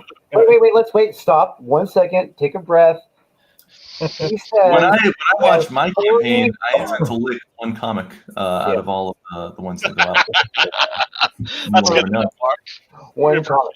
45 cards. Yeah, 45 trading cards with this campaign. Yeah, that's 45. 45 trading cards. That is 5 pages of 9. Right? So let's get all the things together. We're doing trading cards, adjustable action figures, a model, not Enterprise. Supposedly there's a comic in this somewhere. No comic. No comic. Shay just wants the swag. No, and the swag aplenty. Fridge magnets, original art, and unbelievable. And trading cards, which I've already said. But here's what I gotta. Shipped in a duffel bag. See, I'm offering nothing for mine. You're lucky you got the game a year ago. You know what you're getting? You're getting jack shit from me. I don't even know if I'm gonna letter it. I might just have the pictures. So yes, Shay. So Mark, you joke, but you realize that there's a lot of us that would kidnap you and beat you into submission until you did it exactly the way that we know you're going to. Exactly. Thank you, Shay. By the way, start thinking of your patch design now, because if you think you're getting out of a patch tier, right? Like out of everybody that I'm like, I want a patch, your ass is making a damn patch because I'm having that adorable little spaceman. The little dude. It's happening. I think what I'm going to do is I'm just going to give everybody the resources to make their own crap. Oh yeah, what the nice lady just said. I haven't memorized your name. Actually, you can actually stitch your own clothing because the arms are interchangeable. You can actually put your own jacket. I really want to draw this in the character. Okay, what about the shot glass? What about the shot glasses? Can their heads come off and then their shot glasses all of a sudden? Actually, I was thinking of including a very specific, a beer warmer. But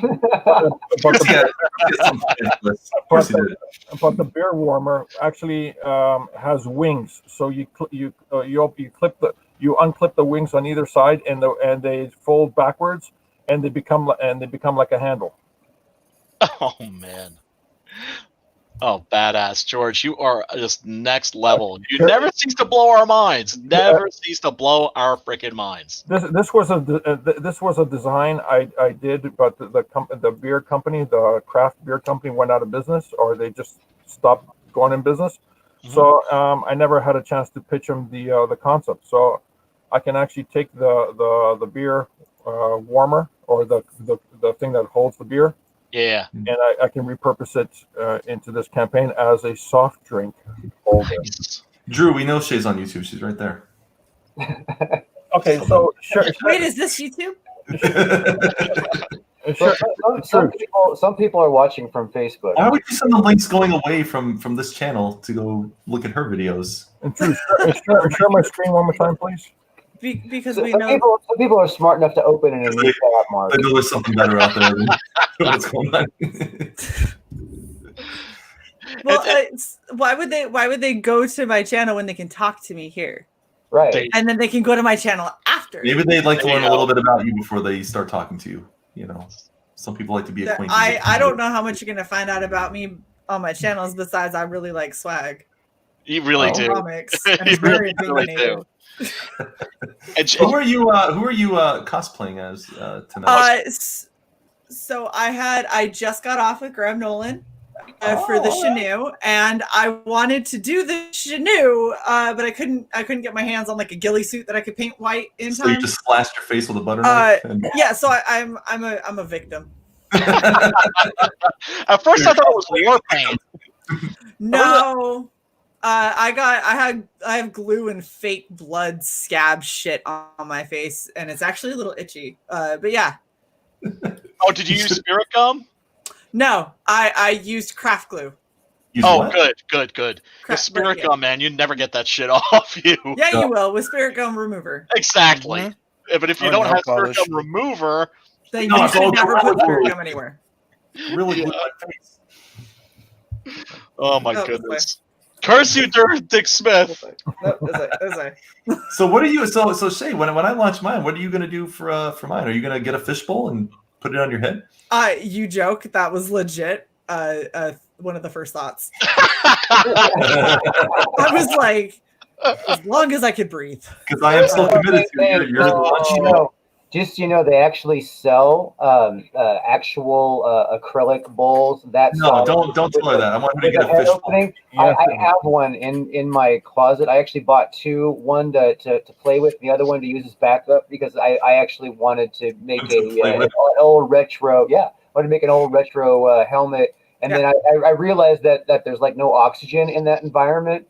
So so I had to actually like buy another one so I could cut the one that I had to pieces to figure out how to like pump oxygen in there and all that kind of stuff. Yeah, I went all off on it. I love the idea of you just running around in your backyard with a fake.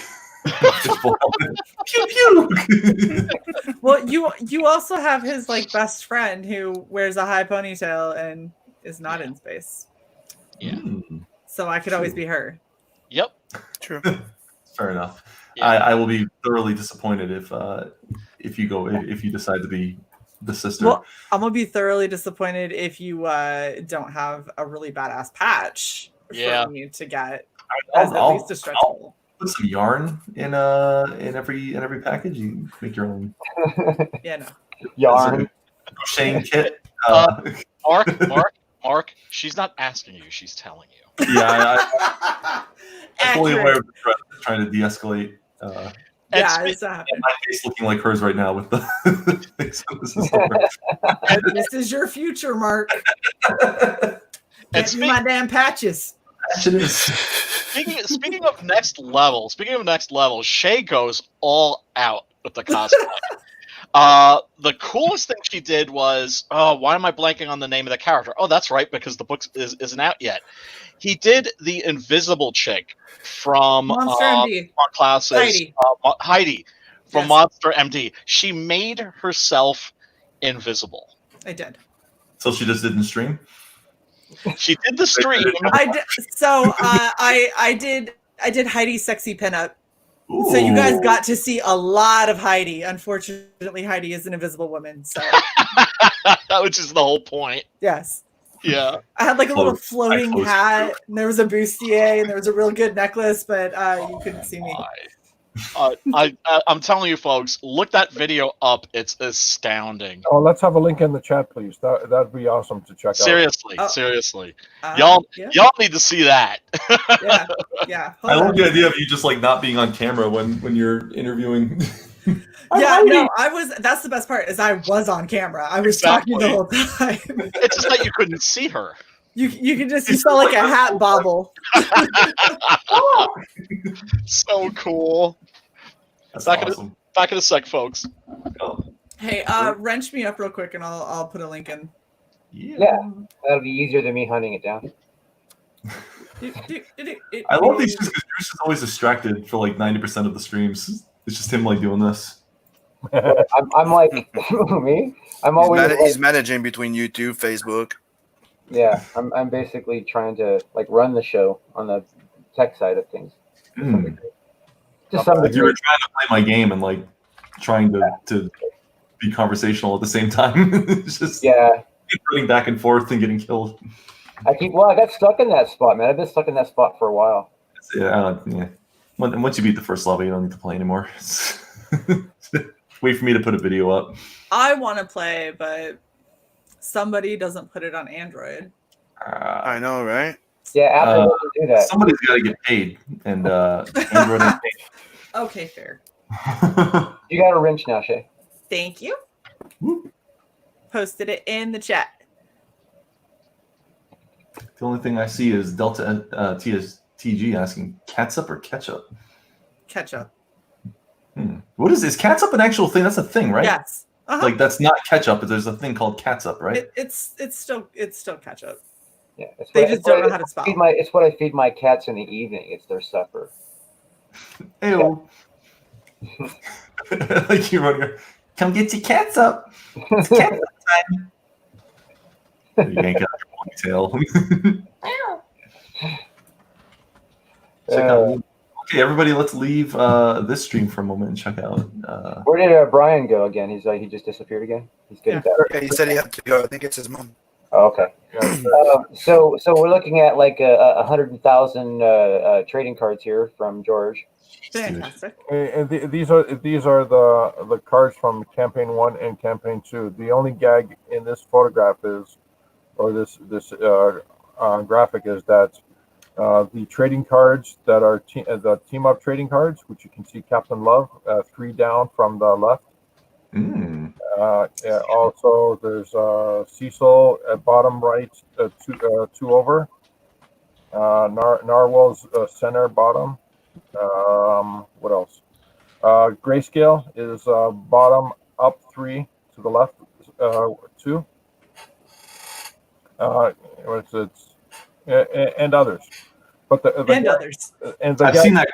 I know that he posts that one a lot. Yeah, the gag is that the trading cards themselves will be as a freebie to where at the end of the campaign. So I will send out a questionnaire asking everyone, what trading card would you like, or which trading cards would you like.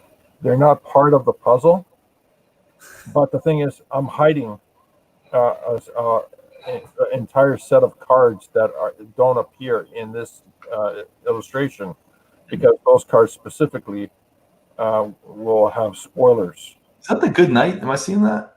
Yeah, the good night. Nice. Middle right. Yeah. That's one I'm really bummed I missed on that campaign. I totally missed out on that one. Because that one looks gorgeous. Yeah, and door kickers, top right corner. Yeah. And what's it? The Canadian Shield, 4 down, 2 from the left. Oh, and Donald DeLay, bottom left corner. And Mike Angerhausen, bottom right, 2 up. Oh, and Johnny Love, center. Again, George with the information overload. Yes. So I'm making a Joe King hand turkey. I've decided. It has happened. I don't have a Starfetched hand turkey yet. I have a Nightcrawler one. Yeah. So. Well, when you have a campaign, then maybe you can have a Starfetched hand turkey. I got a game out. I've already done a thing. Yeah, no. You have a game that I can't play, so you won't sell your soul to Apple. That's not my problem. No, I will not. I refuse. Come on, a little bit of soul. You're not using it. Come on. And I have one more thing to show. one more thing. There you go. Oh, it's a 6-gun. The 6-gun gorilla figurine that I'm producing for Brian. That's gorgeous. 6-gun gorilla. Yeah, that's looking great, man. There's the gun right there. These are the bullets that are going to go into the belt. Jeez. Now, is the gun gonna fire? No. I ideas. Be like, yeah, it's actually a cap gun. Come on, George. We were hoping for I put cement in the barrel, so that way it's not a legal gun. It's gonna have an orange tip on it. Just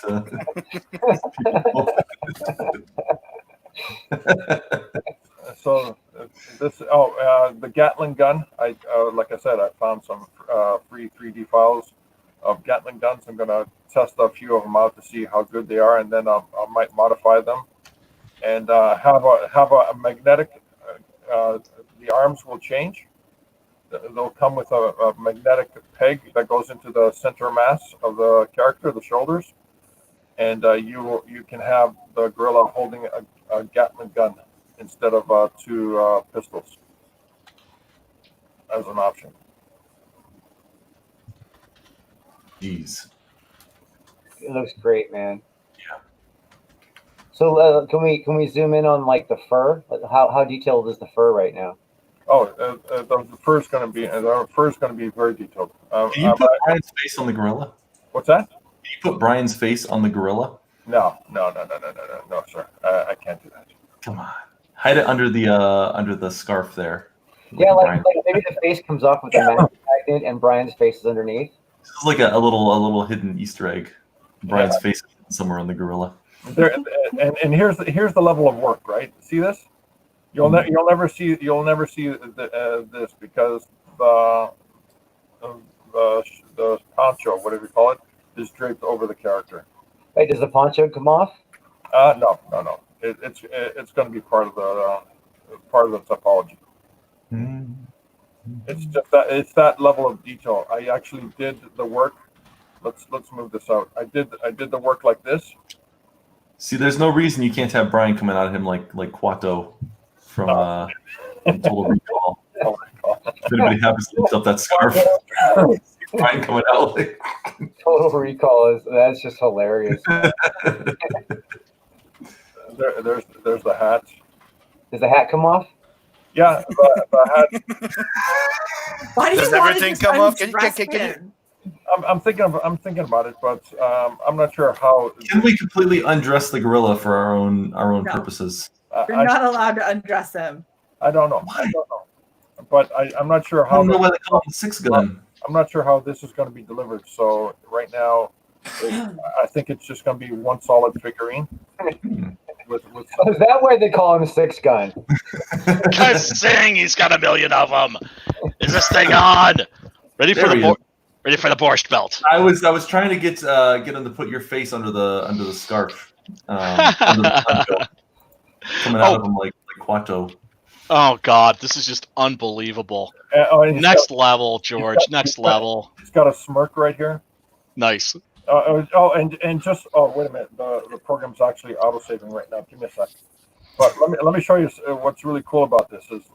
See this? Yeah. All right. This in Maya is called a soft select. Whoa. Okay, so it's hot in the center and it gets cold. So I can actually do this. What? Rotate. That's astounding. And bring it down. So that way I remove the smirk. Right, so you could make a smirk or a sneer, or that's amazing. Give him a little SJW smirk. That's so cool. Yeah, it's nice. Maya is nothing like ZBrush, but it's more technical, rigging and all that stuff. But this kind of thing, I like the fact that I have control in a very technical way. So I can actually do this. I can actually let me show you some really cool. You can mess with the folds in the poncho. Yeah, right here. Just add more folds right now. Or I can push it into the model instead of out. Incredible. So now I just add more crease to it. You see that? Whoa. Yeah. Damn. Or right here, or accentuate the crease here that goes into it, and then you can physically sculpt in 3D. That is awesome. Yeah, and now Amazing. And now I can go in and soften it. So now I got more of a crease in here that goes further down. Unbelievable. Or I can pull the crease here to be more accentuating, so it doesn't fade out here.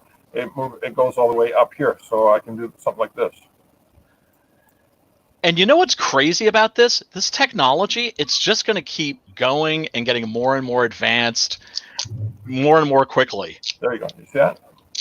So instead of the crease fading here, it goes right over to the other side. Insane.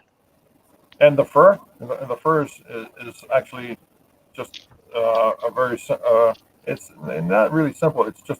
It's just funny how it does it. So let me show you. I was thinking of maybe getting a blockhead. Oh man, next level. A starfish blockhead would be kind of interesting, considering it's like a dome, on the character. So it'd be a big square instead of a. No, I want it spherical. I see no reason.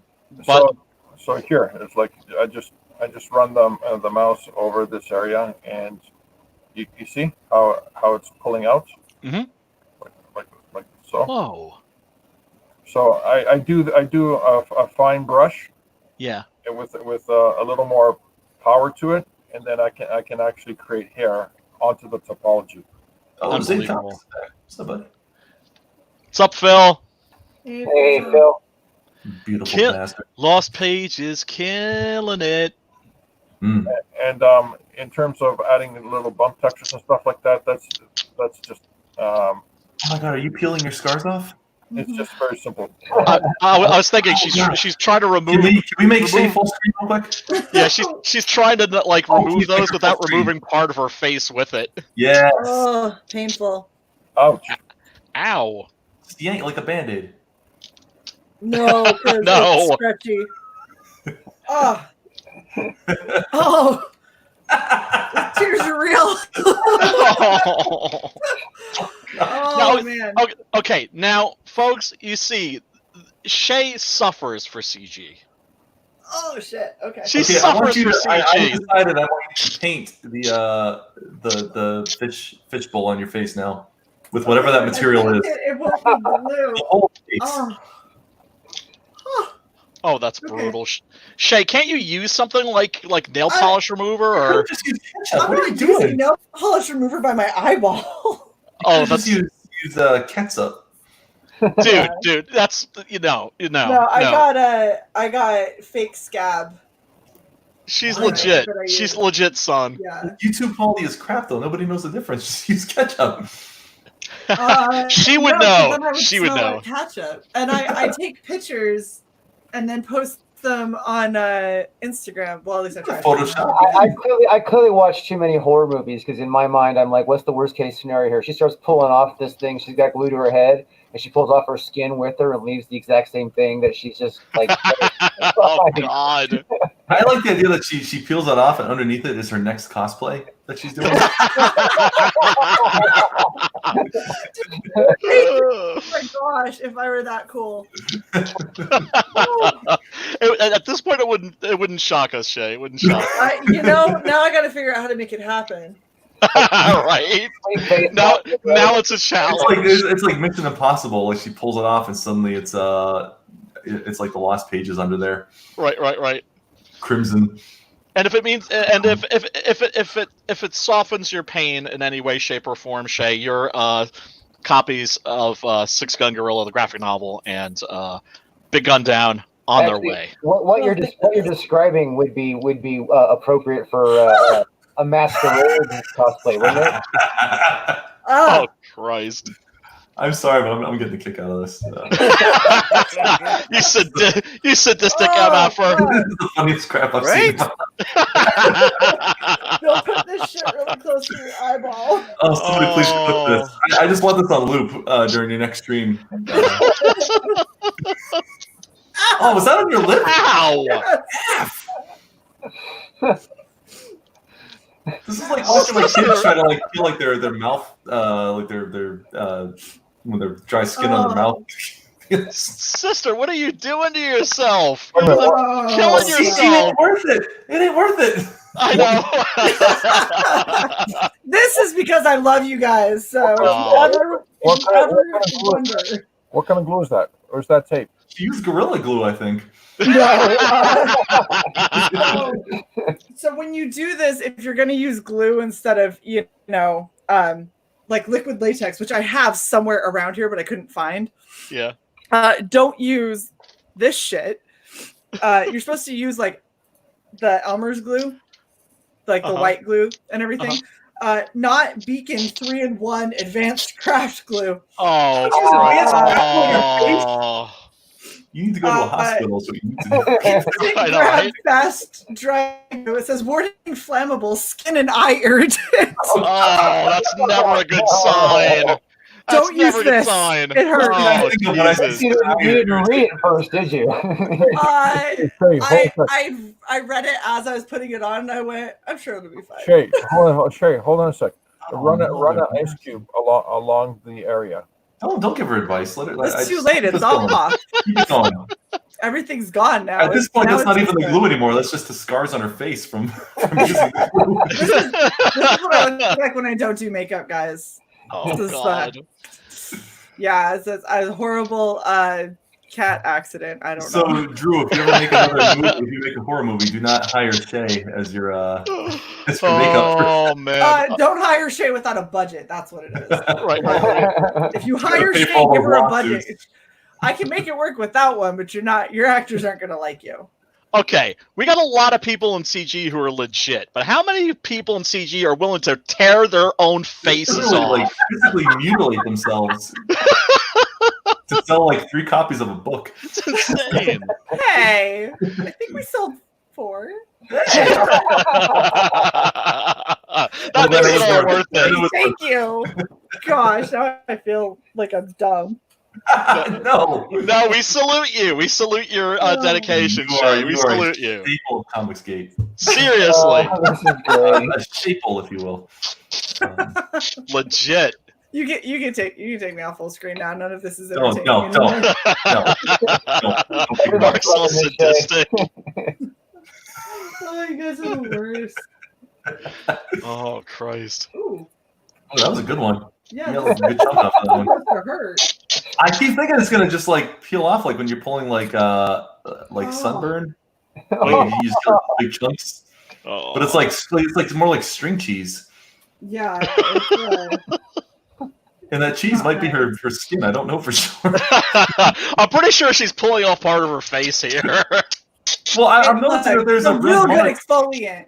Yeah, exactly.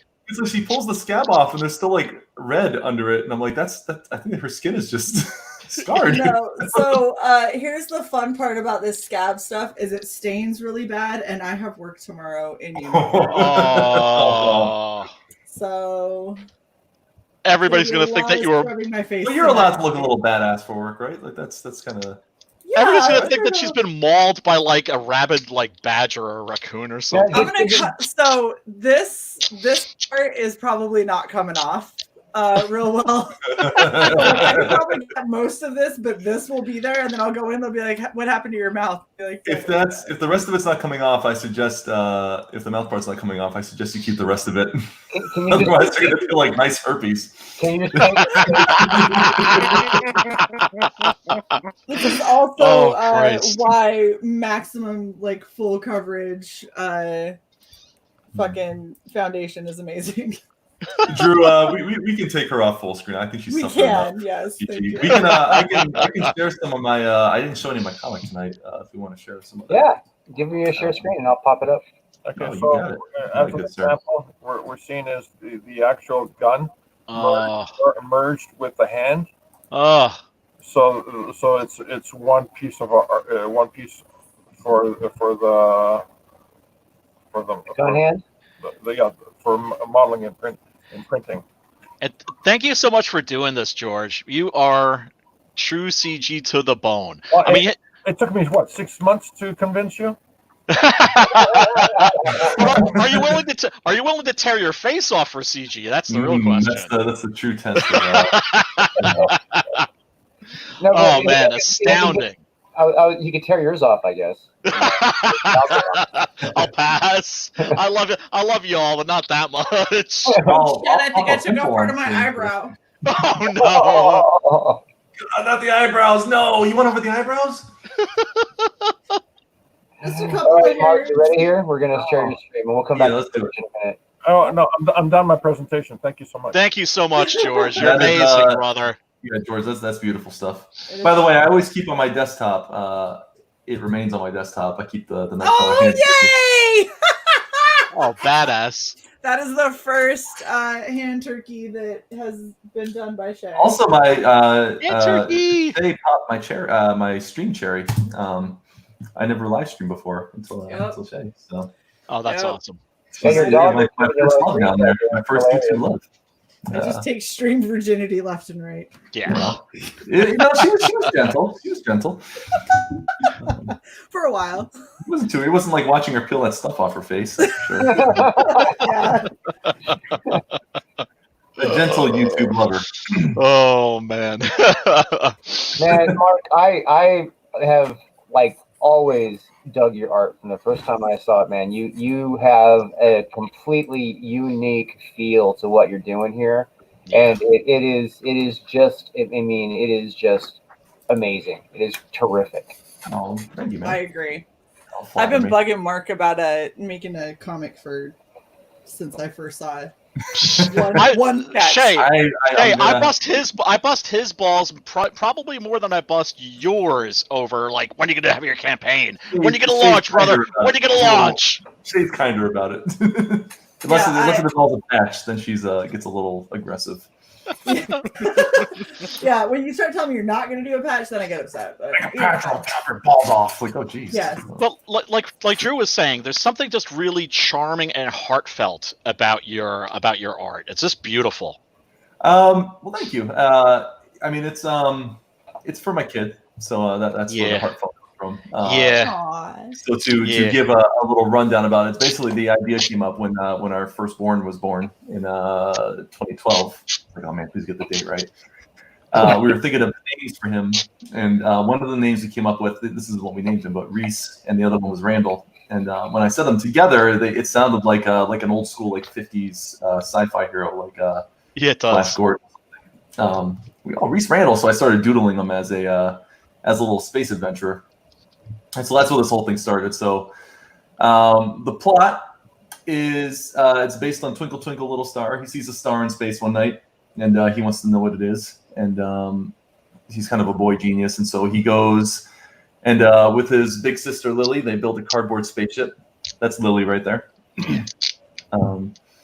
They build this cardboard spaceship, and he's gonna go fly and go find out what that star is. So the whole book is a little kid's space adventure through the solar system. And the whole thing is just none of it's realistic at all. It's all nonsense, child's imagination of what space travel is, pretty much. So right. Flies to the moon, and from there goes to planet, and goes off to find out what the star is. Meets little aliens along the way. I'm trying to give a snippet of some of the aliens here. So here's some of the aliens to meet. I'm still trying to come up with names for them. I think Luna Angels is what I'm going to call these things. Yes, there's that one page that you posted. I think maybe you scrolled past it. That's like it's a splash page of one of them floating above Reese. Oh, yeah, that's down here. Whoop. There, right there. Oh my God, look at that. That's so pretty. Is that beautiful or is that beautiful? That needs to be like a poster. Something that you offer as a print in your campaign. Yeah, I got to figure out how to do any of that stuff.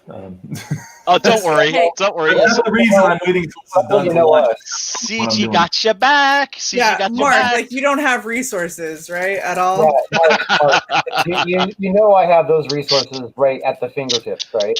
Play all on my booze. Yeah.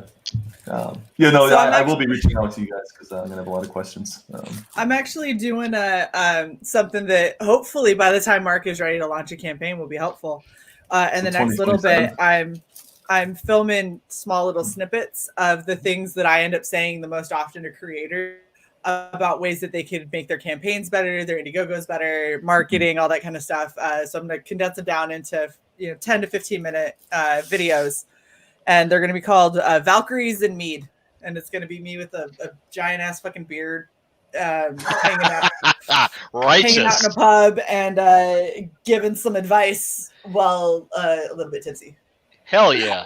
I mean, you already had me sold, but you sold me more with you and the beard in a pub. Man. Beer. Oh, beer. I'm not wearing a beard. I will have a giant. I thought that would add to the cosplay of the shitty cosplay. If I can get my mom to send me her troll mask, that is literally like I'm 6'1", it is half my size. If I can get her to send me that, then you will have a beard that I will wear. Well, I mean, I'm going to be disappointed if you're not in a beard now, but well, prepare to be disappointed. I only take advice from the manliest of ladies. when you go through the gates of Valhalla, what do you want to see? You want to see a Valkyrie bearing beers. That's exactly what you want to see. I want to see Shay in a beard now. Is all. Ooh, Mark. Kinky. Wow. The bearded you gotta think for the bearded ladies. A long time. I'm into something interesting now. Let's I like to be surprised nowadays. So this is a double page spread we're looking at here, yes, right? Sir. Yep. Oh, lovely. Yep. One of the this whole sequence wasn't going to be in here, but I was like, it's been like 10 pages and there's no action yet, and so I came up with these little moon creatures that they kind of attack him the moment he arrives on the moon, and they kind of suck to his face and try to burn it. And, little space adventure. It probably made the book about 6 pages longer, but it was worth it. Make this thing as long as you will like, brother. We're not demanding, that you launch the campaign, and give us all this cool stuff because we like you. It's because we want this shit. That's why. Well, that's the goal. Hopefully, I aim to please. And so yeah, I'll show the last page. Well, no, I can't show that one. I'll show this one. No, I will show. You just did. This one. Well, no, I'll show all of them. No, the very last page I can't show because it's too spoilery. But, I've shown snippets of it on Twitter, but I can't show the full thing. So yeah, this is as far as I'm allowed to show. I expect a DM later. I'll DM you if you want to see it. Oh, hey, I don't care if you guys know the spoilers. That's fine. I'll give you guys all the spoilers. Mark's awesome that way. Yeah, that. You guys are gonna pay anyway. I don't care. That's a joke. That's a joke. Nice. I will back you whether you spoil the shit out of the story or not. Right on. Yeah, I'll back you probably twice. No, to buy my game though. The thing that can really support me right now is just saying. I don't have shitty Apple. So this is what I was trying to tell him before, Shay. So tell the man. Tell the man. I want to play a good game and not on shitty Apple. You don't need my game. You don't need my game. Just wait for the comic. I would just sit there with your game and I would just run back and forth and be like, "It's so pretty." Yeah, that's all you can do. As you see, you don't want to show her when Drew was playing. Shay. We got a peek at there's a monster in that. There's like a slime monster that spits bones at you. Oh wow! So it's like a gelatinous cube that's like shooting like the bones of its victims as like a projectile weapon. I can show you all that guy. Give me one moment, and I'll show you the goodness. Oh, so cool! Here Reese is obviously having a juice box and a nap. Right. Where is he here? I want a juice box and a nap. It's been a long day. Yeah, this is the bone slug right here. That's, man. Whoa. Yeah. It's on boy the bone slug. I like the gross little hairs. I love him so much. He was like my favorite thing. He almost didn't make it. I was ticked off. They almost nixed him because they couldn't code him in time. But I I kind of cried almost. Please put it in the game. Put it anywhere. It's the first thing I made. Oh, it was so cool. I want so squishy. I want a little plushie. Yes. He will not be in the comic, unfortunately, but if I ever make a second, he'll be in that. No. Oh my gosh, you know those little those shitty little toys, like they've got unicorns that have a ball in their mouth. Right. Squeeze and it shoots it out. Yeah. You need to find a way to make that into one of those. Yeah. Make it all pearlescent and shit, and then even if it's just a ball that has a bone painted on it. Yep. That sounds great. That would actually be really awesome. I'm thinking I'm good at merchandising. That's a guy. I almost want a Mad Ball now from like the 80s. Oh, I would go for it. Want consulting? I'm for hire. I'm sure. I don't know what my rates are, but I'll figure it out. Shay, as long as you get your swag, that's the point. She's like, I'll let you know what the rates are after I've seen how much you make on your. Wow, Shay, come on now. Knowing me, I'll be like, so I'll do all this work for you, and I'll make all of your merch, and I'll make it super, super cool, and I just want merch. Exactly. It's like, what can I pay you in? I want a patch. You're like, what do you have left over after you fulfilled? No, that's my price. Send me like 2 patches. I'll do it for 2 patches. So I'll send you 3 patches. Oh shit! I got a raise. Because you're gonna be the only one that's getting the patches. We don't know how to mass produce that. So you're getting 3 patches. I'm like. Well, I'll tell you what. If I do a patch tier, I'll call it the shade tier. And oh yes! There we go. Hell yeah! Look, I'm just saying, I got a real good connection for patches. Oh yeah!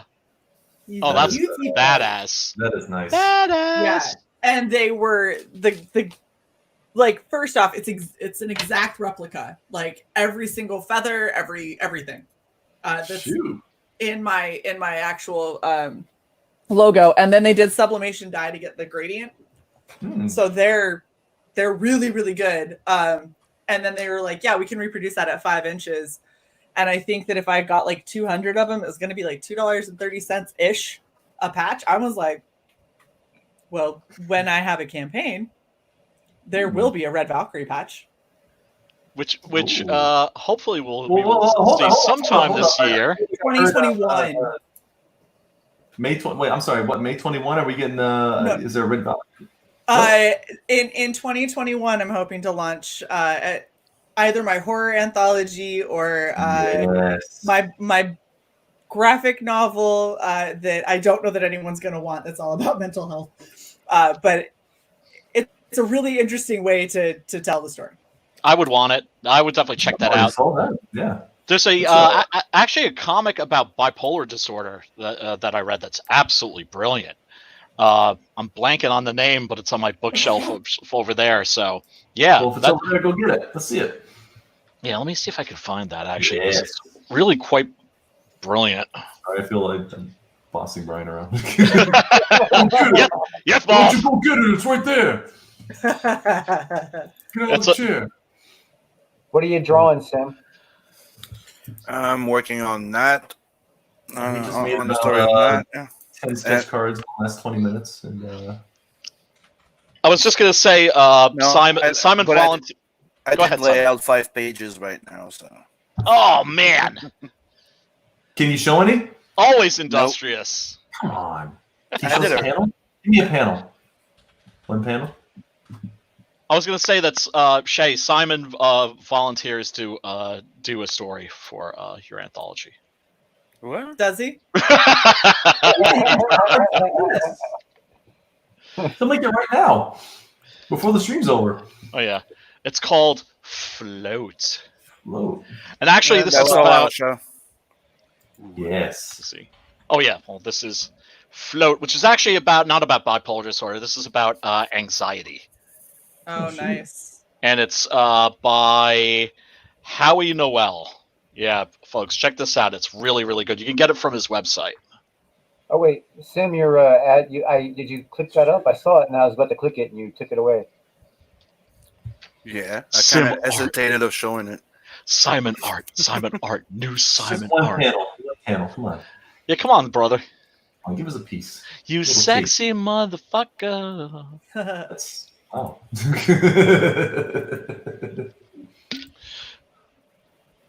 Where did George go? George fell out. So this is where you. Plus George. This is where he lands on the planet with his ship, and you see his friend like pulling down his goggles because the wind of the landing. Oh yeah. Nice. So cool. Layouts. I just love seeing the process. I love seeing like the layers of comic book art. It's so cool. Yeah, this is the bare bones. This is the skeleton. This is the story where you meet his best friend calls it. Nice. Is that a joint he has in his fingers? Let's say he's holding. Well, I was going to say cigarette, but looked like a spliff to me. It is. Oh. Gotcha. Call me old-fashioned. I'm shocked. So, in case George doesn't make it back, everybody remember to check out Joe King. Hell yeah. Joe King saving the world again for the first time. Yeah, incredible looking book. I backed it. Still waiting for my copy, George. But yeah, how can I get mad at him? He's doing. You got his first one. His next campaign is a mailing list. I got to actually get that up here. Ooh. Yeah, George is amazing. Just next level, man. I really want to know how he's going to produce all the toys and magnets and. He's got his own 3D games. He's got his own 3D printers. He has multiple. Does he have his own 3D printers? Yes. House. Yes. Okay. Dude. Yeah, isn't that cool? I remember seeing a 3D printer for the first time at the East Coast Comic-Con and just being amazed. You know, I felt like I was looking at like one of the teleportation pods in The Fly. The David Cronenberg version. And they're just going to get more and more advanced. Eventually, we're going to be able to like go on a website. Oh man, whoever does this is going to really rake in the bucks. You'll be able to like scan your face or scan a friend's face and make like a action figure with a little blister pack and everything like that. I have one of my friends that started a company. They were doing that in Toronto. No shit. Mm-hmm. Damn. How what material do you buy for 3D printers? What do you? Because obviously not paper, but what do they print? It depends what you're using. There's some FLA plastic type of thing, like it's like a little wire you put in there. Mm-hmm. Me, the one I'm shopping for, it's resin. I want a resin printer. Ooh, that's so cool. I can really get my regular printer to work. I don't know how people use a 3D printer.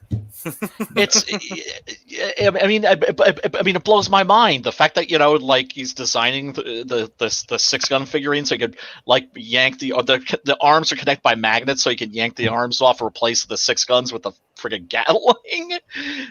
Oh man! And then of course he's also done a version of Captain Love's Hauler that looks really really cool. Yes, and in fact, I have that right here. Yes. Start screen. Remember when he animated it and had it going? Like, yeah. 3D printers get like plastic jams? Is that how they? Instead of but that depends. Like I'm saying, depends on the model. Mm-hmm. Dang, dude. Is he printing that out for you? Or are you getting the model of that? Yeah, I'm gonna have this done. There's a couple of little teeny tiny tweaks that I need him to do just so that it's more consistent to the books. What do you need tweaked? Just little things. I don't want to tell you. I'm gonna tell him, and then when he gets it tweaked, then you'll if you can notice the difference, then you'll notice the difference. Just little things like these. The little things like these are longer than these, and it's actually the other way around in the book. Mm-hmm. This, like, I was wondering if we could, like, change some little elements and stuff. Stuff I got to talk to him about. Some stuff that may change, some of that stuff may not. Nice. You know what I mean? This, because the hauler in the book doesn't necessarily follow the same kind of rules that an actual, like, creation like this would have to follow. You know what I mean? So he needs to make like a CG Monopoly game, and we get like all these little pieces of like have your ship. The tabletop game, yeah, that's what we need. Yeah, like the tabletop. Have like my cardboard spaceship. We'll have a little 6-gun gorilla. Oh man.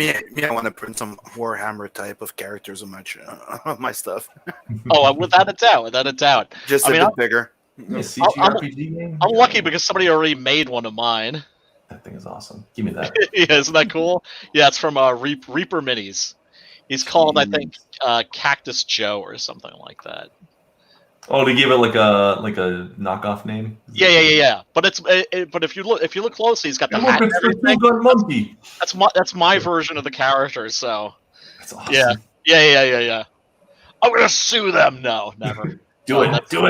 I thought that's so cool. That's a public domain character anyway. So if I was a dick and wanted to, I couldn't. So I put the link in the chat for Joe King Says Everyone Again for the First Time. Check that out, people. Which is the next. So you got the link here to get notified to go on his mailing list. He has not provided too much as far as visuals. You know what I mean? But yeah. Is that green monster there? Is that meant to be like the Mars monster from Looney Tunes? No, but it's inspired by that kind of stuff. Yeah. Yeah, I think you're thinking of like the sneaker monster that's in the one that's in like the Mad Professor's castle. Yeah, the Martians. Yeah, the big red thing. Big hairy Yeah. There's a green too, and remember when there's the Bugs Bunny Jekyll and Hyde? Yes. Yeah. And when he does the monster's hair and his nails, he does his hair up on like dynamite. Right. And now here's another campaign that's important to pay attention to. Look at that. 15,312. Slowly creeping up, slowly going, but it's still going. So grateful to everybody that's backed this. So grateful to everybody that's promoted the book. That means you, Drew. That means you, Shay. That means everybody that's had me on their channels. Everybody that's posted links, and just I am humbled by the success. So when is chapter 8 coming out? When book 8? As a matter of fact, I got a message today from Mr. Preston Exit Only Acevedo, and he is going to be starting work on issue 8, Six Gun Gorilla issue 8, Cemetery Without Crosses. Dude, you lucky bastard. I know. You lucky bastard. I know. Yeah. And it gets even better because he's doing a full color, not just a full color. I mean, it's going to be a painted canvas cover, and it's going to be a parody cover of a Iron Maiden album cover. Oh my! Somewhere in time. Yep. And because there was sort of a kind of unofficial challenge issued to him, and of course Preston, being the amazing artist that he is, has got to show his mad crazy skills. And oh man, that freaking dude! He's amazing. Yeah. And also there's going to be like stuff in the background. We've been like talking behind the scenes, and he's like he wants to put little references to other CG projects in the background, so it's going to be an eye popper for sure. I want to just like chain him in my basement and just have him do like art for me. Oh, dude! Like me and Micah are like going to have like a knife fight over him or something. It's just like do it, because then I'm going to come in and finish off whoever won, and then I get to claim. Exactly right. We'll be both like lying there like bleeding, and then you'll just kind of scoop in to swoop. I come in, I just kind of stomp on your head and like, you work for me now. Of course, Preston knows jujitsu, so it's all good. He's getting paid. What's he care?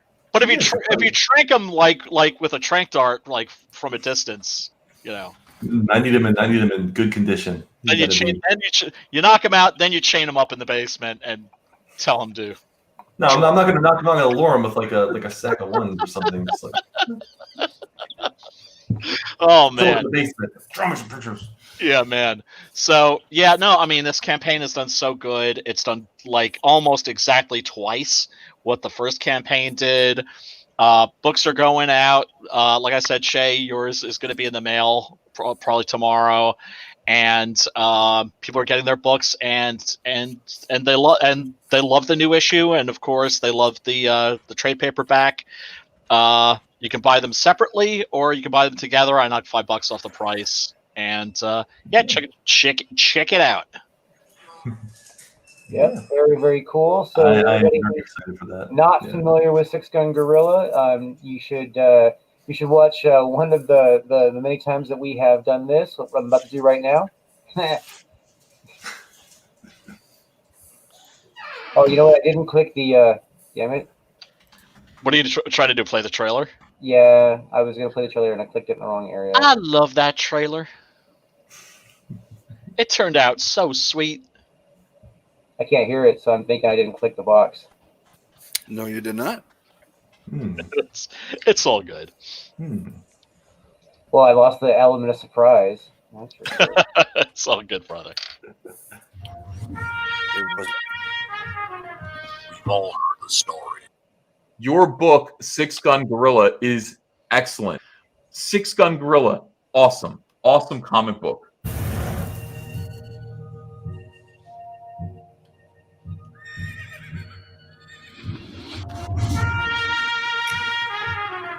We've all heard the stories. We've all heard the legends. Wyatt Earp, Doc Holliday, Billy the Kid.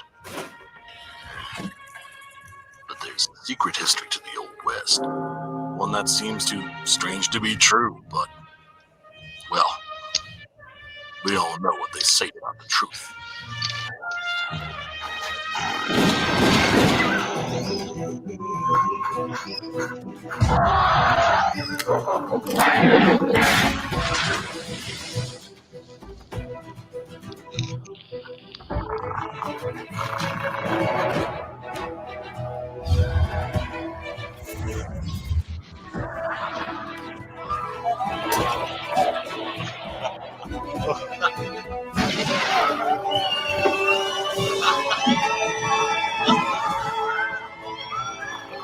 Very big ape, very big guns, throwing very big holes,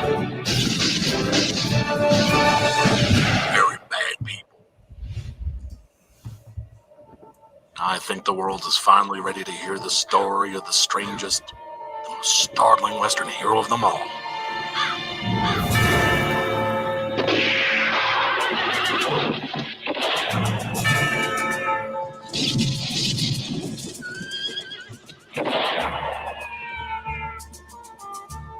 Six Gun Gorilla, Long Days of Vengeance.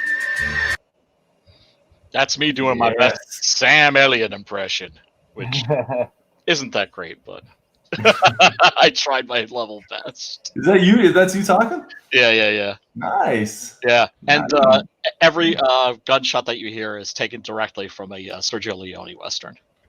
Nice. It's like it's one of those things. It's like lingerie. I know that it's there. Another little insight that we didn't want to have in our visual representation. Sadly, now we know that it's there. That's yeah, cool. no, trust me. Now we all know it's there, Brian. Oh man, but yeah, no. The reaction of the book has just been amazing. It's like everybody who reads it really seems to love it, and I just couldn't be more grateful. Yeah, I've read it. I loved it. It was great. I haven't had a chance to read the Chapter 7 floppy yet because I'm still catching up. I had like a rush of CG books. Oh God, yeah, me too. Yeah, is it fun getting comics in the mail? Yeah, until you realize you have to read them all. Right? Yeah, when you get like 8 of them at once, it's always know. like, well, what the hell? Like, I don't See, know. I love what that because I know reading. I'm going to be occupied for the next 6 months. Right. Yes. Right. Oh, and Mark, you were absolutely correct. Mary Boyce is the bomb. Dude, It I is said, so yeah. good. Yeah. So good. That book made my head explode. I loved it so much. Fantastic. Yeah, I was very happy with that one. Yeah, really, really. I had to sing about it, man. It was just put a song in my heart. Yeah, very disturbing song in your heart. We need to invite Carl. We need to invite Carl. Tomato. That was a sexy we need to invite Carl on to gush on his book. Seriously. Thanks, Hex Allen, in the chat. Hex Allen, my dude. Yeah. V.O. Brian. Right on, dude. He did this great fan art piece of Captain Love. Did he really? Yeah, so I can find it real fast. Oh, absolutely. Let's check that out. Yeah. And then, unfortunately, I've got to a boogie. Same.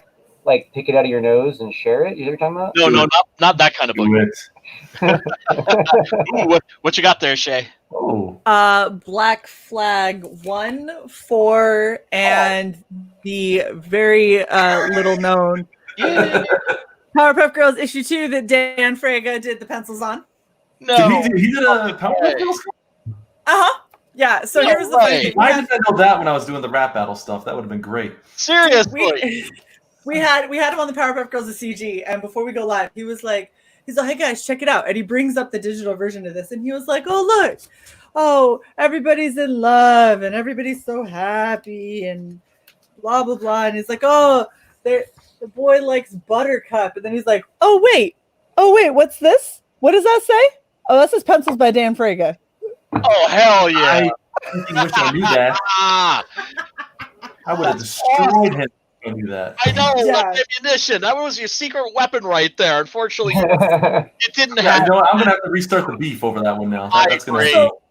The thing that makes me happy though is because he mentioned this, and I was like, "This is two of my worlds colliding," and so I had to find it. So I went everywhere to find that damn thing, and then I got these two that just came in. Oh hell yeah! Oh, awesome! Well, I'm willing to bet that Powerpuff comic is really good. My gosh, this is so good. Oh my gosh! Why'd you buy those? He sent out the PDF with his campaign. Because I want the physical.